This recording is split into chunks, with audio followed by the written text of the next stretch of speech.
ভয়ের সাথে আমরা সবাই পরিচিত, কষ্টও আমরা সবাই পেয়েছি। কখনো কখনো আমরা অসুস্থ হয়ে পড়ি, আর এমন সময় হলে মাতার মমতা, কখনো বাবার স্নেহ, কখনো বন্ধুদের পাশে থাকার অনুভূতি আমাদের রোগ নিরাময়ে সাহায্য করে। কখনো যদি আমরা নিরাশ হয়ে পড়ি, তখন যদি আমাদের কোনো আপনজন আমাদের দুটো ভালো কথা বলে, তখন আমাদের মনোবল বেড়ে যায়। ঠিক তেমন সংসারের এই রঙ্গমঞ্চে যদি আপনি পীড়িত অনুভব করেন, কিছু শুভ কথা আলোচনা করুন, কিছু স্তুতি গান করুন, কিছু মুহূর্তের জন্য হলেও নিজের ইষ্টদেবের কথা স্মরণ করুন আর প্রার্থনা করুন। সাহস বাড়বে, শক্তিও বৃদ্ধি পাবে এবং সামনে এগিয়ে চলার পথও দেখতে পাবেন। তখন এই মন প্রসন্ন হয়ে বলবে, রাধা রাধা।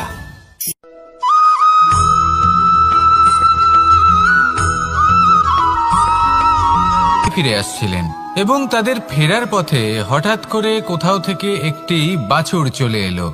এই দুই বোন ভয়ভীত হয়ে গেলেন আর তাদের হাত থেকে সেই আটা পড়ে গেল, মাটিতে মিশে গেল। এবার এই পুরো ঘটনাক্রমে যদি কারোর বিন্দুমাত্র লাভ হয়ে থাকে, বিন্দুমাত্র আনন্দ পেয়ে থাকে, তাহলে সে কে? সেই ছোট বোন, যিনি মাঝে মাঝেই গমের দানা তুলছিলেন এবং খাচ্ছিলেন। কিছুটা হলেও উনি আনন্দ লাভ করেছিলেন। এবার এরকমই হলো আমাদের জীবনে ভক্তি এবং ভালোবাসা সংক্রান্ত বিষয়ে। মানুষ নিজের জীবনের দৈনিক কাজে এতটাই ব্যস্ত হয়ে পড়েন, প্রত্যেকদিন শুধু কাজ কাজ কাজ কাজ করতে থাকেন, আর তাতে ভক্তি এবং ভালোবাসার জন্য সময় বার করতেই পারেন না। দেখুন, জীবনে ভক্তি আর প্রেমের এই যে ছোট ছোট মুহূর্ত আছে, এগুলো যদি আপনি যাপন করতে পারেন, তাহলে তাতেই আপনি তৃপ্তি লাভ করবেন।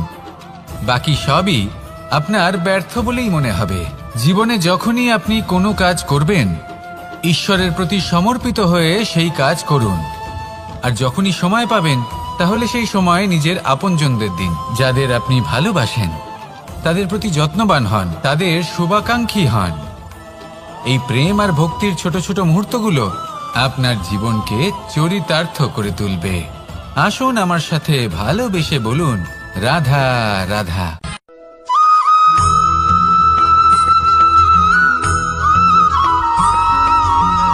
মানুষের মানসিকতা এমন হয় যে সে যতটা করে আশা করে যে তার থেকে অনেক বেশি তার বদলে সে পাবে। দেখুন, সবকিছুই আপনার ভাবনা চিন্তার উপর নির্ভর করছে। আপনি যদি ফলের বিষয়ে ভেবে কর্ম করতে থাকেন, তাহলে সেটা অনুচিত। জীবনের আসল আনন্দ হলো নিজের কর্ম করতে থাকা, ফলের চিন্তা করা উচিত নয়। যদি আপনি এরকম ভাবেন যে আমি এতটা করছি, আমার এতটা পাওয়া উচিত, সেই ভাবনা অনুচিত।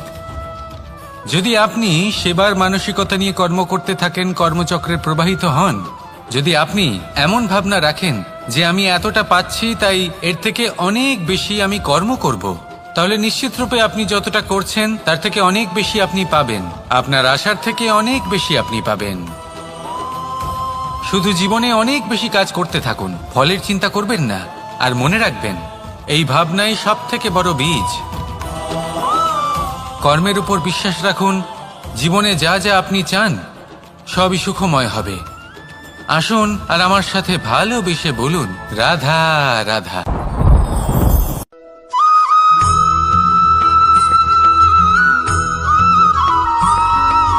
প্রত্যেক মানুষ নিজের জীবনে হীরক তথা হীরে এবং দর্পণ, এই দুই দেখেছেন। এই দুই হলো সাদা এবং এরা দুজনেই আলোর প্রতিফলন ঘটায় এবং এরা দুজনেই উজ্জ্বল হয়ে ওঠে। আপনি হয়তো মনে মনে ভাবছেন যে এটা কি ধরনের তুলনা করছি। একটা হীরে তো রত্ন, তার মূল্য দর্পণের থেকে অনেক গুণ বেশি। কিন্তু হীরে থাকাতে দর্পণের মূল্য কিন্তু কোনো অংশে কমে যায় না, তাই না? মানুষ যখন হীরে নিজের হাতে নেয়, তখন সবার আগে কি খোঁজে? দর্পণ, যাতে তার মধ্যে দিয়ে দেখে সে বুঝতে পারে যে সেই হীরে আদৌ তার শোভাবর্ধন করছে কিনা, তাকে ভালো দেখাচ্ছে কিনা, প্রসাধনের জন্য সেটা ব্যবহার করা ঠিক হবে কিনা। অর্থাৎ হীরের উপস্থিতিতে দর্পণের গুরুত্ব কম হলো না, দর্পণের কারণে হীরের মূল্য বোঝা গেল। আমাদের জীবনেও ঠিক এরকমই ঘটে। আপনারা যদি সংসারে নিজের আশেপাশে দেখেন, এমন অনেক মানুষ দেখতে পাবেন যারা নিজেদের ক্ষেত্রে মহান স্থানে পৌঁছেছেন, নিপুণ এবং শ্রেষ্ঠ হয়ে থাকেন, তাহলে নিজেকে ছোট মনে করবেন না। আসুন আর আমার সাথে ভালোবেসে বলুন, রাধা রাধা।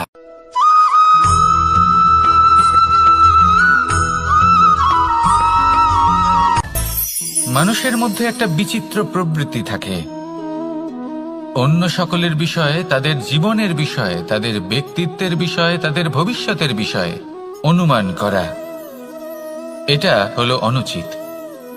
কারোর অতীতকালকে দেখে লোকে ভবিষ্যৎ বলে দিতে পারেন, বর্তমানকে দেখে ভবিষ্যতের বিষয়ে অনুমান করে ফেলেন।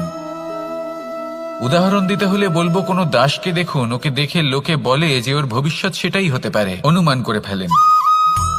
আর এই রাজাকে দেখুন, উনি তো কত সুখী হবেন, উনি তো জগতের সব থেকে অধিক সুখী মানুষ, কত সুখ সুবিধা আছে ওনার কাছে, ধারণা করে ফেলেন।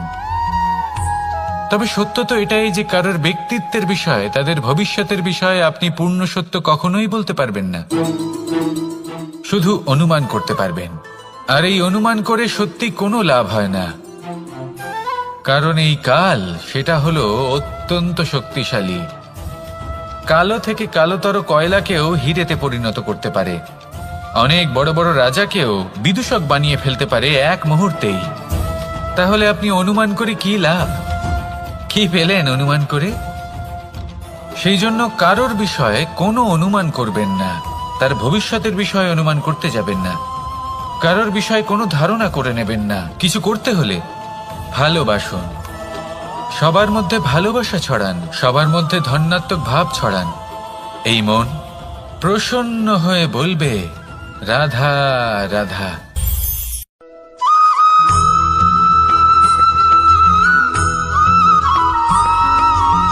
এই সংসারে সব থেকে বড় ব্যক্তি কে? আপনি বলবেন, এ কেমন ধরনের প্রশ্ন? কিন্তু এটা হলো সব থেকে উচিত প্রশ্ন। কেউ এর উত্তর দেবে যে সেই মহাপ্রতাপী রাজা, তিনি হলেন সব থেকে বড় ব্যক্তি, সেই বড় রাজনীতিবিদ, তিনিই সব থেকে বড় ব্যক্তি। আমি আপনাকে জানাই যে সংসারের সব থেকে বড় ব্যক্তি হলেন তিনি, যার সাথে দেখা করলে আপনি নিজেকে ছোট মনে করবেন না। কোনো ব্যক্তি যিনি সব থেকে বেশি শক্তিশালী, আপনি যদি তার সামনে যান, তাহলে উনি আপনার অন্তরের শক্তিকে বাইরে বের করে আনবে, আপনার অন্তরে লুকিয়ে থাকা শক্তিকে জাগ্রত করতে প্রেরণা প্রদান করবে। তিনি হলেন বড় ব্যক্তি, তিনি হলেন মহান ব্যক্তি। তিনি নন যিনি নিজের বল এবং ঐশ্বর্য দ্বারা আপনাকে তার সামনে ছোট প্রমাণ করবেন।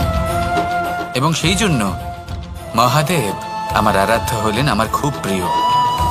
কারণ রাজা হোক বা ফকির, কেউ যদি ওনার সামনে যান তাহলে সে নিজেকে ছোট মনে করেন না। আপনিও যদি জীবনে অনেক বড় হতে চান, তাহলে কাউকে কখনো নিজেকে ছোট মনে করতে দেবেন না, তার অন্তরে বড় হয়ে ওঠার প্রেরণা প্রদান করুন। আসুন আমার সাথে ভালোবেসে বলুন, রাধা রাধা।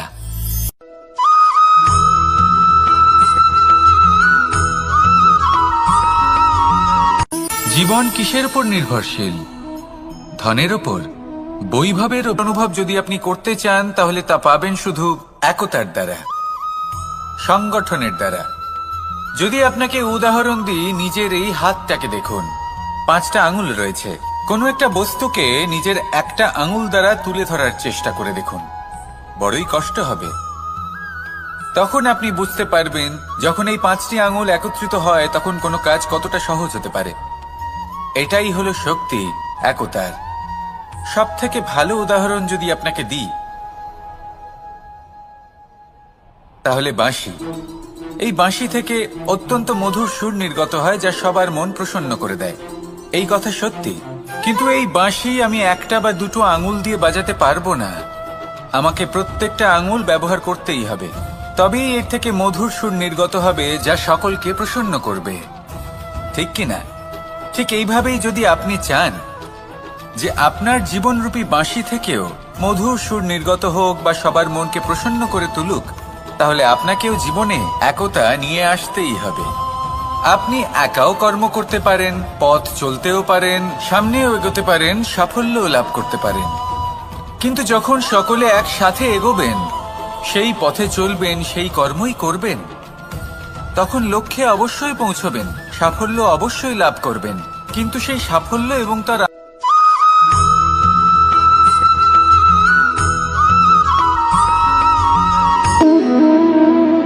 সম্পর্ক হলো আমাদের জীবনের একটি আধার। কিছু সম্পর্ক এমন যা আমরা জন্মসূত্রে লাভ করি, যেমন পরিবার, মা, বাবা। কিছু সম্পর্ক আছে যা আমরা জীবনে অর্জন করে থাকি, তা সে প্রেমের হোক, স্নেহের হোক বা বন্ধুত্বের। এই সকল সম্পর্ক লাভ করার বা গড়ে তোলার 5টি ধাপ রয়েছে। প্রথম ধাপ, কোনো ব্যক্তির সাথে আলাপ হওয়া, তার সাথে কথা বলা বা তাকে দেখা। দ্বিতীয় ধাপ, সে ব্যক্তিকে আমাদের ভালো লাগা।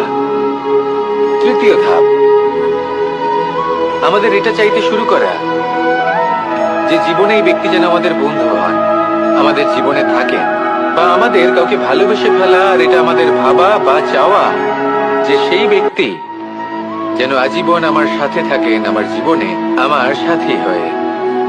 চতুর্থ ধাপ, লাভ করা। এবার এই ধাপটি অনেক মানুষের পক্ষেই খুবই সরল হয়, বড়ই সরলভাবে নিজেদের সঙ্গীকে লাভ করে থাকে। কিছু মানুষের জন্য এই ধাপ অত্যন্ত কঠিন হয়ে থাকে। অনেক প্রতিকূল পরিস্থিতির উপর জয়লাভ করে তারা সঙ্গীকে লাভ করেন, কিন্তু লাভ অবশ্যই করেন। এরপরে আসে পঞ্চম, অন্তিম এবং সব থেকে গুরুত্বপূর্ণ ধাপ। সেটা হলো সেই সম্পর্ক পালন করা। এটা হলো এমন এক বিষয় যা প্রত্যেক মানুষের শেখা উচিত। যদি ব্যক্তি নিজের জীবনে সম্পর্ক রক্ষা করতে শিখে যান, তবে প্রত্যেক সম্পর্ক তার জীবনকে স্বর্গ করে তুলবে। আসুন আর আমার সাথে ভালোবেসে বলুন, রাধা রাধা।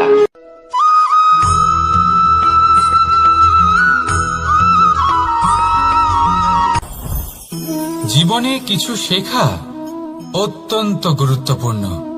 এবার কি কি শিখতে হবে সেই সব শেখানোর জন্য অনেক শিক্ষক রয়েছেন, কিন্তু কি শিখবেন না আর কি করবেন না, এটা আমাদের নিজের অভিজ্ঞতা দিয়ে শিখতে হয়।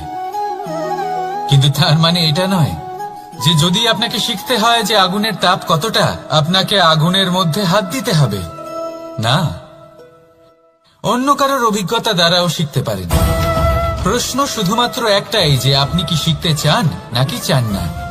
যদি আপনি এটাই ভাবেন যে আমি শুধুই নিজের অভিজ্ঞতা দ্বারাই শিখতে চাই, তাহলে জীবনকাল ছোট মনে হবে, অনেক কিছুই শিখতে পারবেন না। তাই নিজের সাথে সাথে বড়দের অভিজ্ঞতা দ্বারাও শেখা শুরু করে দিন।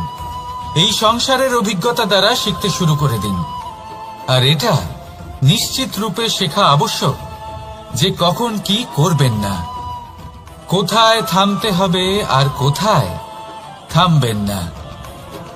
তাহলে আসুন আর আমার সাথে ভালোবেসে বলুন, রাধা রাধা।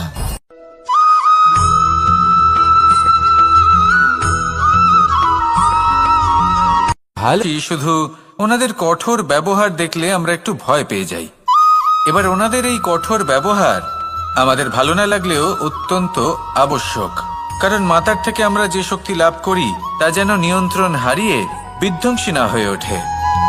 আমরা যেন কোনো কুপথে না চলে যাই, আমরা কখনো যেন দোষ না করে ফেলি। শুধু সেই জন্য পিতা এবং গুরু একটু কঠোর হয়ে ওঠেন, এবং ওনাদের এই কঠোর আচরণ ভবিষ্যতে গিয়ে আমরা অবশ্যই বুঝতে পারি।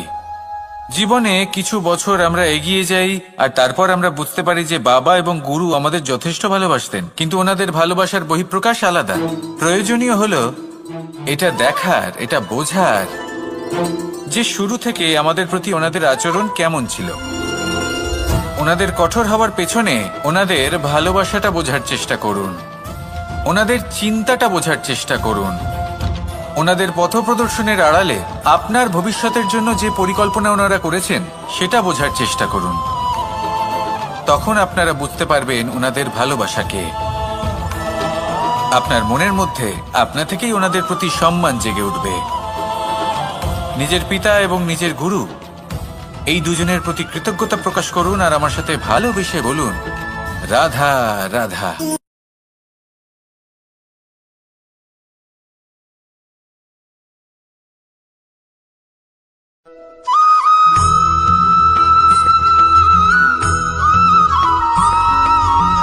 পঞ্চতত্ত্বের মধ্যে দ্বিতীয় তত্ত্ব হল ধরণী, ভূমি, যাকে আমরা ধরণী মাতা বলি। এই ধরণী ধৈর্য ধারণ করে, আর এর ওপরেই আমাদের সমগ্র সংসার নির্ভরশীল। কারণ এই ভূমি সহ্য ক্ষমতা রাখে, এর সহ্য ক্ষমতা হল অপরিসীম। সন্তান যতই আঘাত প্রদান করুক না কেন, প্রেম পূর্বক সহ্য করে, আর তার বদলে অমূল্য রত্ন প্রদান করে। সন্তান যদি হাল চালায়, তাহলে তার বদলে তাকে অন্ন প্রদান করে। এটাই হলো ধরণী। এবার এর থেকে আমরা কি শিক্ষা পেতে পারি? এটাই যে কারোর জন্য কিছু করা বা কাউকে কিছু দেওয়া মনে কোনো কামনা ছাড়াই। আর এই কথাটা বুঝে যান, যদি কারোর জন্য কামনা না রেখে বা কোনো পাওয়ার আশা না রেখে কারোর জন্য কিছু করেন বা কারোকে কিছু দেন, যদি এটা আপনি শিখতে পারেন, তবে আপনি ভালোবাসতে শিখে গেছেন। আর সেই জন্যই এই ধরিত্রীকে মাতা বলা হয়। কারণ মাতা শুধু উনি নন যিনি গর্ভে সন্তানকে ধারণ করেন, মাতা তো উনিও যিনি জীবন বাঁচতে শেখান, যিনি জীবন বাঁচার উদাহরণ প্রদান করেন।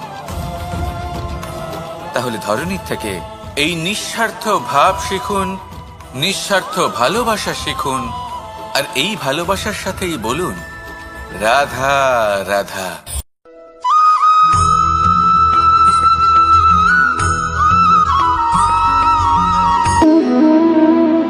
সম্পর্ক হলো আমাদের জীবনের একটি আধার। কিছু সম্পর্ক এমন যা আমরা জন্মসূত্রে লাভ করি, যেমন পরিবার, মা, বাবা। কিছু সম্পর্ক আছে যে আমরা জীবনে অর্জন করে থাকি, তা সে প্রেমের হোক, স্নেহের হোক বা বন্ধুত্বের।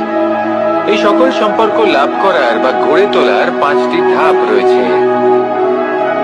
প্রথম ধাপ, কোনো ব্যক্তির সাথে আলাপ হওয়া, তার সাথে কথা বলা বা তাকে দেখা।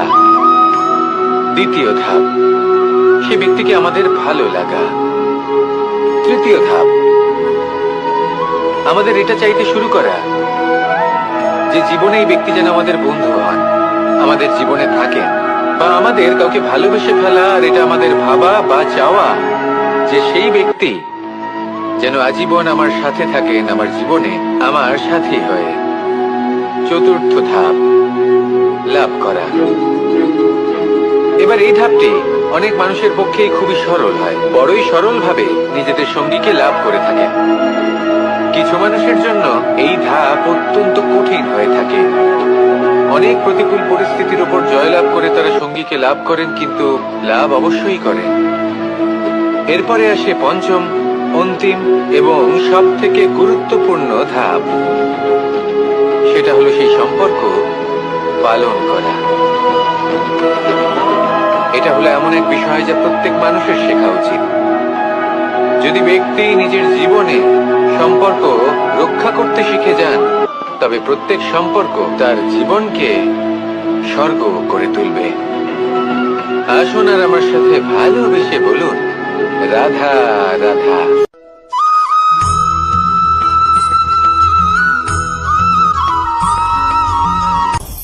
আপনি কখনো পর্বতের শিখরে উঠেছেন? আপনি দেখতে পাবেন পর্বতের পদতলে প্রচুর সুন্দর ফুল রয়েছে, সবুজ বনানী রয়েছে। যত আপনি ওপরে উঠতে থাকবেন, তত ফুল কমতে থাকবে, সবুজ বনানী কমতে থাকবে। আরো কিছুটা ওপরে উঠলে কাঁটা জাতীয় গাছ দেখতে পাবেন, শুকনো গাছ দেখতে পাবেন। আরো যদি ওপরে ওঠেন তাহলে পাষাণ দেখতে পাবেন। আরো ওপরে উঠলে হিমখণ্ড দেখতে পাবেন। এই যে পর্বত, তা মনুষ্য জীবনের সব থেকে উত্তম উদাহরণ। মানুষ যখন সাফল্যের শিখরে পৌঁছতে চান, মহানুভবতার শিখরে পৌঁছতে চান, পথে যত আস্তে আস্তে উপরে উঠতে থাকেন, ততই ভৌতিক বস্তু তার থেকে বিচ্ছিন্ন হতে থাকে। যদি তিনি সেই ভৌতিক বস্তুগুলি ত্যাগ না করতে পারেন, তাহলে কখনোই সেই স্থানে পৌঁছতে পারবেন না।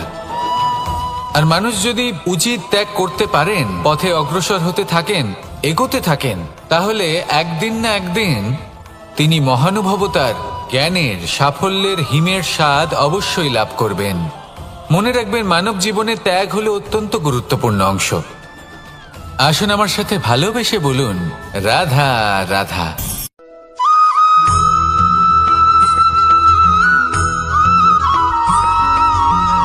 মানুষের মানসিকতা এমন হয় যে সে যতটা করে আশা করে যে তার থেকে অনেক বেশি তার বদলে সে পাবে। দেখুন, সবকিছুই আপনার ভাবনা চিন্তার উপর নির্ভর করছে। আপনি যদি ফলের বিষয়ে ভেবে কর্ম করতে থাকেন তাহলে সেটা অনুচিত। জীবনের আসল আনন্দ হলো নিজের কর্ম করতে থাকা, ফলের চিন্তা করা উচিত নয়। যদি আপনি এরকম ভাবেন যে আমি এতটা করছি, আমার এতটা পাওয়া উচিত, সেই ভাবনা অনুচিত। যদি আপনি সেবার মানসিকতা নিয়ে কর্ম করতে থাকেন, কর্মচক্রে প্রবাহিত হন, যদি আপনি এমন ভাবনা রাখেন যে আমি এতটা পাচ্ছি তাই এর থেকে অনেক বেশি আমি কর্ম করব, তাহলে নিশ্চিতরূপে আপনি যতটা করছেন তার থেকে অনেক বেশি আপনি পাবেন। আপনার আশার থেকে অনেক বেশি আপনি পাবেন।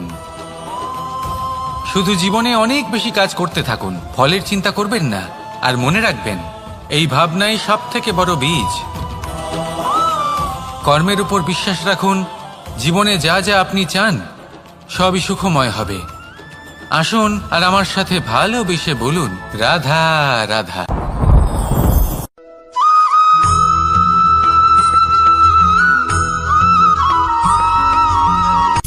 সূচের শেষে একটি ছিদ্র থাকে যার দ্বারা আমরা এই সুতো পরাতে পারি, আর তারপর সূচের সাহায্যে এই সুতো দিয়ে বস্ত্র সেলাই করা যায়। কিন্তু যদি সুতোটা সোজা করে ধরা না হয় তাহলে সূচে কখনো এই সুতো পরানোই সম্ভব নয়। যদি এতে কোনো গিঁট পড়ে তখন তা কখনোই এই ছিদ্র দ্বারা প্রবেশ করা সম্ভব নয়। ঠিক এইভাবেই যদি আপনি কারোর জীবনে প্রবেশ করতে চান, কারোর অন্তরে প্রবেশ করতে চান, তাহলে আপনাকেও সহজ থাকতে হবে। এতে কোনো গিঁট থাকলে চলবে না, অর্থাৎ মনে যাতে কোনো মালিন্য না থাকে, যেন কোনো কুচিন্তা না থাকে। যদি এসব থাকে তাহলে আপনি কখনো কারোর জীবনে প্রবেশ করতে পারবেন না। আর যদি কোনোভাবে আপনি প্রবেশ করেও যান তাহলে তার মনে ঘর করতে পারবেন না। নিজেকে এই সুতোর মতন করে তুলুন, সহজ। মনে যেন কোনো কুচিন্তা না থাকে, সবার প্রতি যেন সদ্ভাবনা থাকে, শুভ চিন্তা থাকে। এমনটা করতে থাকুন। এমন একটা দিন আসবে যেদিন এই সমস্ত সংসারের ব্যক্তির মনে আপনি বাস করবেন, আর তখন এই মন প্রসন্ন হয়ে বলবে, রাধা রাধা।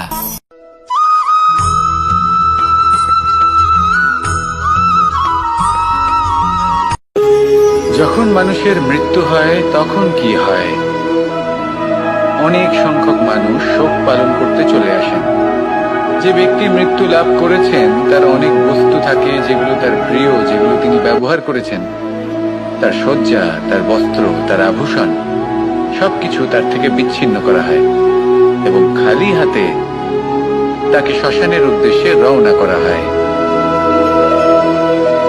আমি আপনাকে এই প্রশ্ন করতে চাই, আপনি এই সংসারে কি অর্জন করেছেন? ধন সম্পত্তি, বস্ত্র, আভূষণ, এই সবকিছু যে আপনি অর্জন করেছেন, আপনার মৃত্যুর পরে তা আপনার থেকে দূর হয়ে যাবে। এর উত্তর হলো একটাই, আপনার কর্ম। শুধু সেটাই আছে যা একান্ত আপনার, আর শুধু সেটাই এই সংসার থেকে চলে যাওয়ার পরেও সংসারেই জীবিত থাকবে। যদি আপনি দুষ্কর্ম করেন তাহলে এই সংসার আপনাকে একটি অনুচিত উদাহরণ হিসেবে মনে রাখবে যে এই ব্যক্তি খুব পাপী ছিল, অনুচিত কর্ম করতেন। যে পথে তিনি চলেছেন সেই পথে কারোর চলা উচিত নয়। সেখানেই যদি আপনি সৎকর্ম করেন তাহলে সংসার চিরকাল এটাই বলবে যে খুব ভালো মানুষ ছিলেন, সবাইকে ভালোবাসতেন, সবাইকে সাহায্য করতেন, আমার খুব প্রিয় মানুষ ছিলেন। এটাই হলো শ্রেষ্ঠ কর্ম। সেই জন্য জীবনে শুধুমাত্র ধন সম্পত্তি, আভূষণ এই সব অর্জন করতে গিয়ে নিজের মনোনিবেশ করবেন না। শ্রেষ্ঠ কর্ম করুন। সংসার থেকে চলে যাওয়ার পরেও এই কর্মই এই সংসারে আপনাকে জীবিত রাখবে। আসুন আমার সাথে ভালোবেসে বলুন, রাধা রাধা।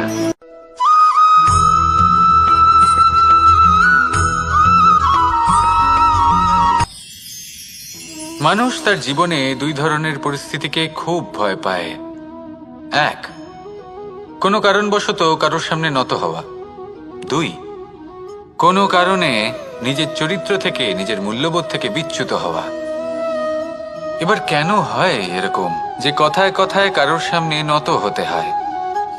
কেন বারংবার নিজের চরিত্র থেকে চ্যুত হতে হয়? এরকম কেন হয়? এটা তখনই হয় যখন আমাদের শিক্ষা এবং মূল্যবোধের অভাব থাকে। যদি মানুষের মধ্যে প্রকৃত শিক্ষা থাকে, তাহলে এই সংসারে কোনো সময় এবং কারোর সামনেই নত হওয়ার কোনো প্রয়োজন নেই। যদি মানুষের মধ্যে মূল্যবোধ থাকে, তাহলে তাকে নিজের মূল্যবোধ বা চরিত্র থেকে বিচ্যুত হতে হয় না, তা সে যাই হয়ে যাক না কেন। কোনো বালককে যদি জন্ম থেকেই সুশিক্ষার অধিকারী করা হয়, শিক্ষিত করা হয়, মূল্যবোধের অধিকারী করা হয়, তবে সে এই সংসারে এমন কর্ম করবে যাতে সে নিজেকে, নিজের পরিবারকে, সমগ্র সমাজকে গর্বিত করতে পারে। শিক্ষা লাভ করুন, মূল্যবোধ লাভ করুন এবং আমার সাথে ভালোবেসে বলুন, রাধা রাধা।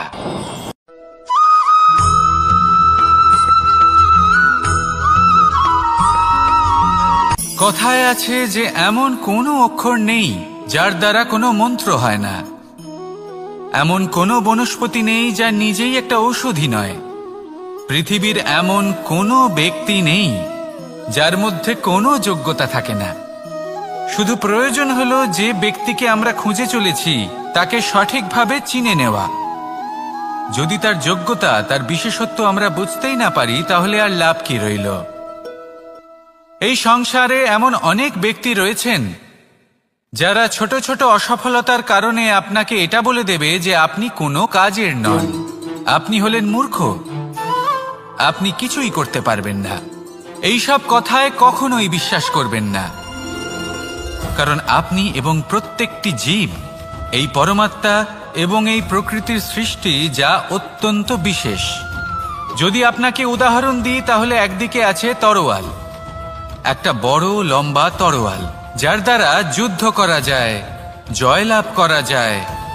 আর অন্যদিকে রয়েছে একটা ছোট্ট সূচ, কিন্তু যে কাজ একটা ছোট্ট সূচ করতে পারে তা একটা তরোয়াল দ্বারা সম্ভব নয়। এর অর্থ হলো এটাই যে প্রত্যেকটা রচনা অত্যন্ত অমূল্য এবং অত্যন্ত বিশেষ হয়।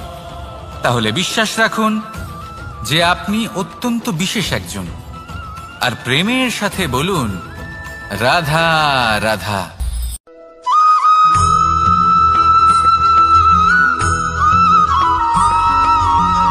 এই সংসারে কোনো বস্তু হোক বা ব্যক্তি হোক, তার একার গুরুত্ব কিন্তু খুব বেশি নয়। একটা উদাহরণ হিসেবে বৃষ্টির ফোঁটাকে ভেবে দেখুন।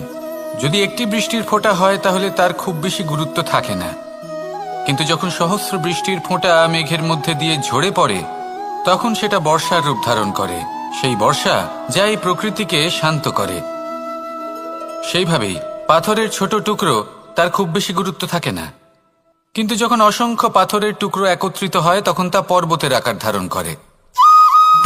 সেইভাবেই কিছু মানুষ যখন একত্রিত হন তখন তৈরি হয় পরিবার, কিছু পরিবার যখন একত্রিত হয় তখন তৈরি হয় সমাজ, যখন অনেক সংখ্যক সমাজ একত্রিত হয় তখন তৈরি হয় রাজ্য।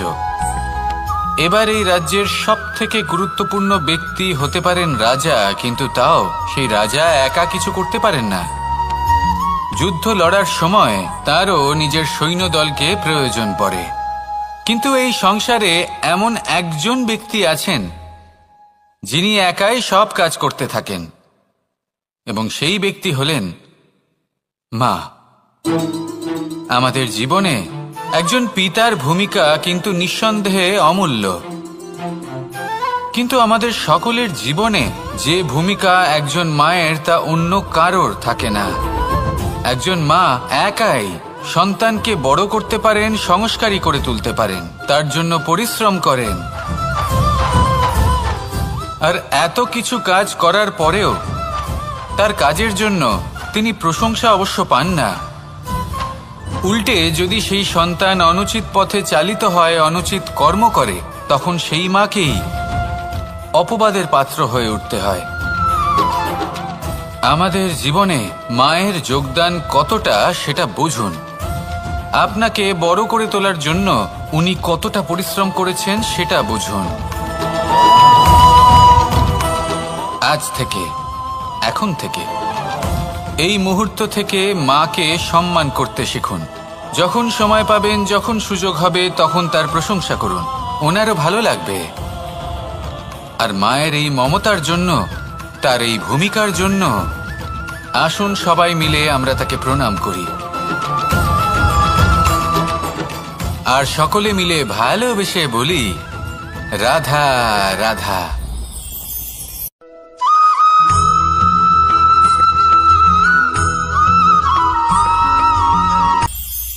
এটা হলো ধান গাছ। এর থেকে যে চাল উৎপন্ন হয় তা মানুষ গ্রহণ করেন। আর এটা কি? এ হলো জংলি ঘাস। একবার ভেবে দেখুন, যদি এই জংলি ঘাস ধান গাছের আশেপাশে থাকে তাহলে কি হবে? ধান উৎপন্ন হতে পারবে? তা উৎকৃষ্ট হতে পারবে? আমরা কি তা গ্রহণ করতে পারবো? কখনোই নয়। এই জংলি ঘাস ধানকে নষ্ট করে দেবে, কিন্তু নিজে জীবিত থাকবে। এটাই হলো আজকের শিক্ষা। এই সংসারে যদি আপনি নীতির পথে চলতে চান, উচিত কর্ম করতে চান, সংসারকে সেবা করতে চান, তাহলে জংলি ঘাসের মতো ব্যক্তিদের থেকে সবসময় দূরে থাকতে হবে। সেই ব্যক্তি যারা দুর্নীতি এবং মিথ্যা দ্বারা পরিপূর্ণ, যাদের ব্যবহার অশুভ, যাদের অনেক অশুভ গুণ রয়েছে, তারা সঠিক নয়। সেই সকল ব্যক্তি যাদের চরিত্র অত্যন্ত দুষ্ট হয়, তারা হয় শুভ চরিত্রের ব্যক্তিকে একদম নষ্ট করে দেয়, নয় নিজের মতো বানিয়ে তোলে। তাই যদি আপনি নীতির পথে চলতে চান, এই সংসারের জন্য শুভ কর্ম করতে চান, তাহলে সেই সঙ্গ লাভ করুন যে সঙ্গ জ্ঞানে পরিপূর্ণ, যাদের মধ্যে অনেক গুণ আছে, যাদের থেকে প্রতিদিন কিছু শিখতে পারবেন। এমন ব্যক্তির সাথে জীবন অতিবাহিত করুন। দুরাচারীদের থেকে দূরে থাকুন। তবেই এই মন প্রসন্ন হয়ে বলবে, রাধা রাধা।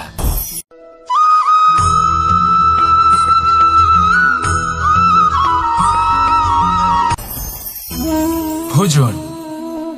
এবার ভোজন সংগ্রহ করার জন্য মানুষ কি না করেন, সব সময় চেষ্টা করতে থাকেন। ফসল উৎপাদনের জন্য অনেক পরিশ্রম করতে থাকেন, কিন্তু অনেক সময় অনেক পরিশ্রম করার পরেও ফসল ভালো উৎপাদন হয় না। এর কারণ কি? কারণ হলো এটাই যে আপনি পরিশ্রম হয়তো অনেক করেছেন, কিন্তু আপনার নজর তো সেই বীজের দিকে ছিলই না যা আপনি রোপণ করেছেন। সেই জন্য সব সময় কোনো বীজ রোপণ করার আগে তাকে পরখ করে দেখুন। তা অত্যন্ত আবশ্যক। আর সেইভাবেই যখনই কোনো কর্মের প্রশ্ন আসে, তাহলে সেখানে শুধুমাত্র পরিশ্রম যথেষ্ট নয়। সেই কাজের প্রতি আপনার কর্তব্য কি, আপনার উদ্দেশ্য কি, সেটা জানা হলো অত্যন্ত গুরুত্বপূর্ণ। তাই কর্ম করুন, কিন্তু সেই কর্মের প্রতি আপনার যা উদ্দেশ্য তার মাহাত্ম্য বুঝতে চেষ্টা করুন। তাহলে আসুন আমার সাথে ভালোবেসে বলুন, রাধা রাধা।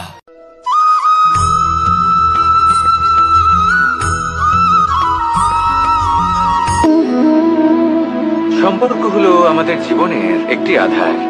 কিছু সম্পর্ক এমন যা আমরা জন্মসূত্রে লাভ করি, যেমন পরিবার, মা, বাবা। কিছু সম্পর্ক আছে যা আমরা জীবনে অর্জন করে থাকি, তা সে প্রেমের হোক, স্নেহের হোক বা বন্ধুত্বের।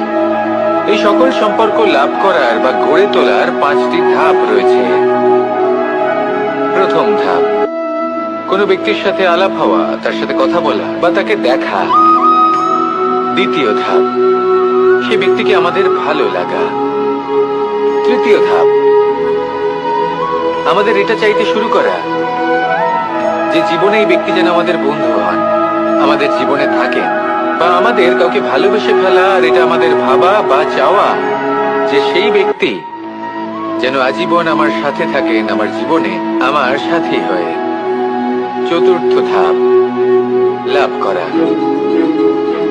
এবার এই ধাপটি অনেক মানুষের পক্ষেই খুবই সরল হয়, বড়ই সরলভাবে নিজেদের সঙ্গীকে লাভ করে থাকে।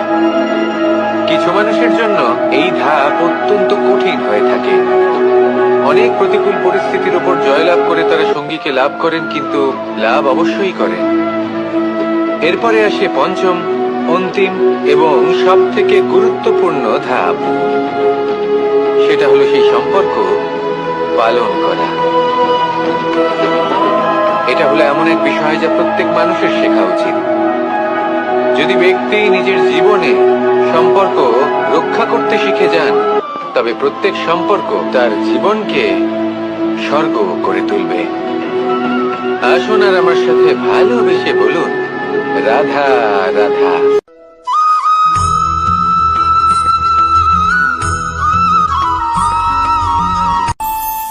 আমাদের মনে যখন কোনো প্রশ্ন ওঠে, কোনো দ্বন্দ্ব জাগে, তখন আমরা যাই আমাদের গুরুর কাছে, আমাদের আরাধ্যের কাছে গিয়ে জিজ্ঞেস করি। এইভাবেই একদিন আমি পৌঁছলাম আমার আরাধ্যের কাছে, আমার মহাদেবের কাছে, আর ওনাকে প্রশ্ন করলাম যে মহাদেব, জীবনে আনন্দ পাওয়ার, উৎসব পালনের, প্রেম ভাগ করে নেবার, জীবনকে উপভোগ করে নেওয়ার সর্বশ্রেষ্ঠ সময় কোনটা? মহাদেব হাসলেন আর উনি বললেন, জীবনে উৎসব পালনের সব থেকে শ্রেষ্ঠ দিন হলো মৃত্যুর ঠিক আগের দিনটা। প্রেম ভাগ করে নেওয়ার সব থেকে শ্রেষ্ঠ মুহূর্ত হলো মৃত্যুর ঠিক আগের মুহূর্ত। জীবনকে উপভোগ করে নেওয়ার সর্বশ্রেষ্ঠ প্রহর হলো মৃত্যুর এক প্রহর পূর্বে। তখন আমি চমকে গেলাম। আমি বললাম, কিন্তু মহাদেব, মৃত্যু তো অনিশ্চিত, আমরা জানিও না কবে আমাদের মৃত্যু হবে। মহাদেব আবার হাসলেন। উনি বললেন যে যদি আমরা এভাবে জীবন কাটাই যে আমরা জীবনের প্রত্যেক দিন, প্রত্যেক মুহূর্ত, প্রত্যেক প্রহর শেষ বলে মনে করি, তাহলে আমাদের সমস্ত জীবন আনন্দের সাথেই অতিবাহিত হবে। কি বলেন?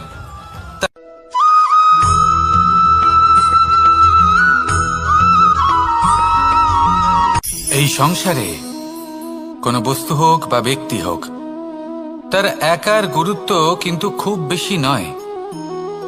একটা উদাহরণ হিসেবে বৃষ্টির ফোঁটাকে ভেবে দেখুন। যদি একটি বৃষ্টির ফোঁটা হয় তাহলে তার খুব বেশি গুরুত্ব থাকে না, কিন্তু যখন সহস্র বৃষ্টির ফোঁটা মেঘের মধ্যে দিয়ে ঝরে পড়ে, তখন সেটা বর্ষার রূপ ধারণ করে। সেই বর্ষা যা এই প্রকৃতিকে শান্ত করে। সেইভাবেই পাথরের ছোট টুকরো, তার খুব বেশি গুরুত্ব থাকে না, কিন্তু যখন অসংখ্য পাথরের টুকরো একত্রিত হয় তখন তা পর্বতের আকার ধারণ করে। সেইভাবেই কিছু মানুষ যখন একত্রিত হন তখন তৈরি হয় পরিবার, কিছু পরিবার যখন একত্রিত হয় তখন তৈরি হয় সমাজ, যখন অনেক সংখ্যক সমাজ একত্রিত হয় তখন তৈরি হয় রাজ্য। এবার এই রাজ্যের সব থেকে গুরুত্বপূর্ণ ব্যক্তি হতে পারেন রাজা, কিন্তু তাও সেই রাজা একা কিছু করতে পারেন না। যুদ্ধ লড়ার সময় তারও নিজের সৈন্যদলকে প্রয়োজন পড়ে।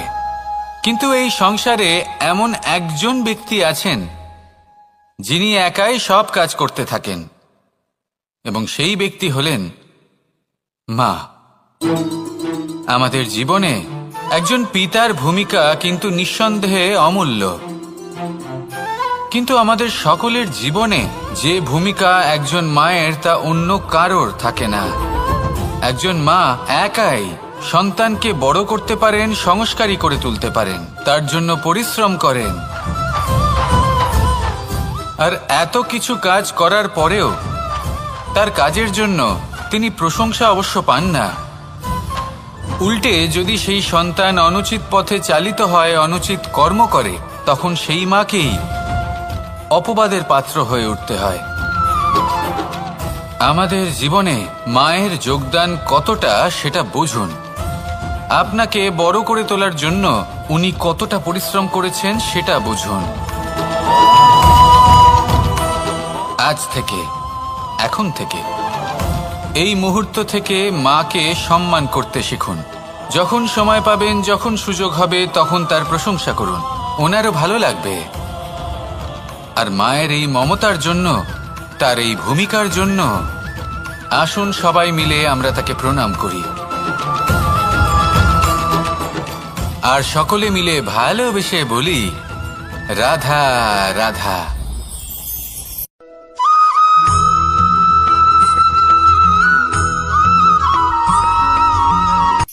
এই সংসারে সাফল্য লাভ করার জন্য জ্ঞানের প্রয়োজন হয়, পরিশ্রমের প্রয়োজন হয়, দৃঢ় নিষ্ঠার প্রয়োজন হয়, নিরন্তর চেষ্টা করা প্রয়োজনীয়। কিন্তু আরো কিছু আছে যা অত্যন্ত প্রয়োজনীয় এবং গুরুত্বপূর্ণ। তা হলো ভালো বন্ধু। তাদের থাকা অত্যন্ত প্রয়োজনীয়। যদি ভালো বন্ধু থাকে তাহলে সময় এলে তারা ঢাল হয়ে আপনাকে সুরক্ষা করবেন। সময় এলে অস্ত্রের মতো শত্রুকে সংহারও করবেন। যদি তিনি জ্ঞানী হন, তাদের মধ্যে সদ্গুণ থাকে, তাহলে এই সব গুণ আপনার মধ্যেও প্রবেশ করবে। তাহলে সাফল্যের জন্য ভালো বন্ধু পাওয়া অত্যন্ত প্রয়োজনীয়। কিন্তু শুধু বন্ধু কেন, ভালো শত্রুও থাকা প্রয়োজনীয়। এবার আপনি ভাববেন, এ আমি কি বললাম? যদি আপনার জীবনেও ভালো অর্থাৎ শক্তিশালী শত্রু থাকে, তাহলে আপনিও শক্তিশালী হতে থাকবেন। এই শত্রু আপনাকে প্রেরিত করবে আরো বেশি শক্তিশালী হয়ে ওঠার। কখনো কোনো হরিণকে দেখুন, তীব্র গতিতে দৌড়তে থাকে। কেন তীব্র গতিতে দৌড়য়? এই কারণে নয় যে কোথাও তার জন্য মধুর ঘাস অপেক্ষা করে রয়েছে, না। সে এই কারণে তীব্র গতিতে দৌড়য় কারণ সেটা না করলে তার পেছনে একটি সিংহ আছে যে ওকে নিজের ভোজন করে ফেলবে। তাই জীবনে বিপদ, সংকট, এই সবকিছুও হলো অত্যন্ত গুরুত্বপূর্ণ। তার সম্মুখীন হতে শিখুন আর আমার সাথে ভালোবেসে বলুন, রাধা রাধা।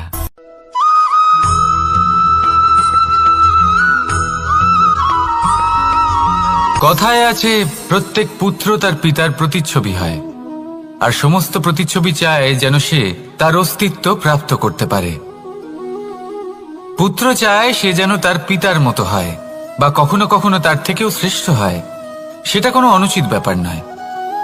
অনুচিত তখন হয় যখন পুত্র নিজের পিতার মতো হবার স্বপ্ন পূরণ করতে গিয়ে বা তার থেকেও শ্রেষ্ঠ হওয়ার স্বপ্ন পূরণে অনুচিত পথের আশ্রয় নেয়। কারণ তারপরে সে তার পিতার গুণগুলি আত্মসাৎ করতে চায় না। সে শুধুই এটা চায় যে সংসারের চোখে যেন আমি শ্রেষ্ঠ প্রমাণিত হই। এটা অনুচিত। সংসারে এমন অনেক মানুষ আছেন যারা এই কারণে শ্রেষ্ঠ হওয়ার চেষ্টা করেন যাতে তার পরিবারের তার পিতার সম্মান বৃদ্ধি পায়। এমনও মানুষ থাকেন, আর এটাই হলো পার্থক্য উদ্দেশ্যের। মনে রাখবেন, যদি আপনার উদ্দেশ্য শুভ হয় তাহলে পথও শুভ হবে। যদি আপনার উদ্দেশ্য অশুভ হয় তাহলে পথও অশুভ হবে। তাহলে নিজের পিতার মতো হবার চেষ্টা অবশ্যই করুন, তার থেকেও শ্রেষ্ঠ হওয়ার চেষ্টা অবশ্যই করুন, কিন্তু মনে রাখবেন আপনার সংকল্প আর আপনার উদ্দেশ্য এই দুই শুভ হওয়া উচিত। তাহলে আসুন আর আমার সাথে ভালোবেসে বলুন, রাধা রাধা।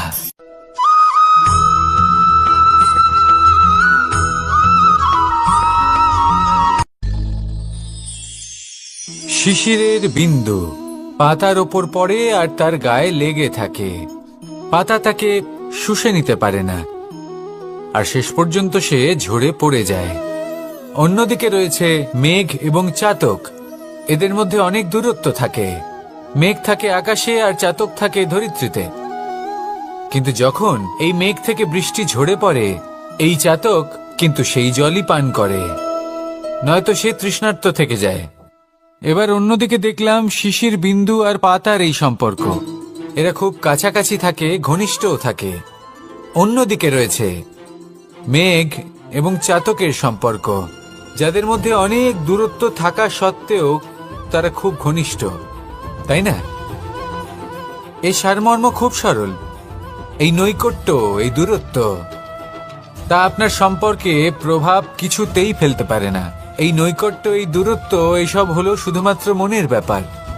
কখনো আপনি অনুভব করেছেন আপনি কারোর থেকে অনেক অনেক দূরে আছেন, অনেক দূরে আছেন, তাও সেই ব্যক্তির প্রতি আপনি টান অনুভব করেন?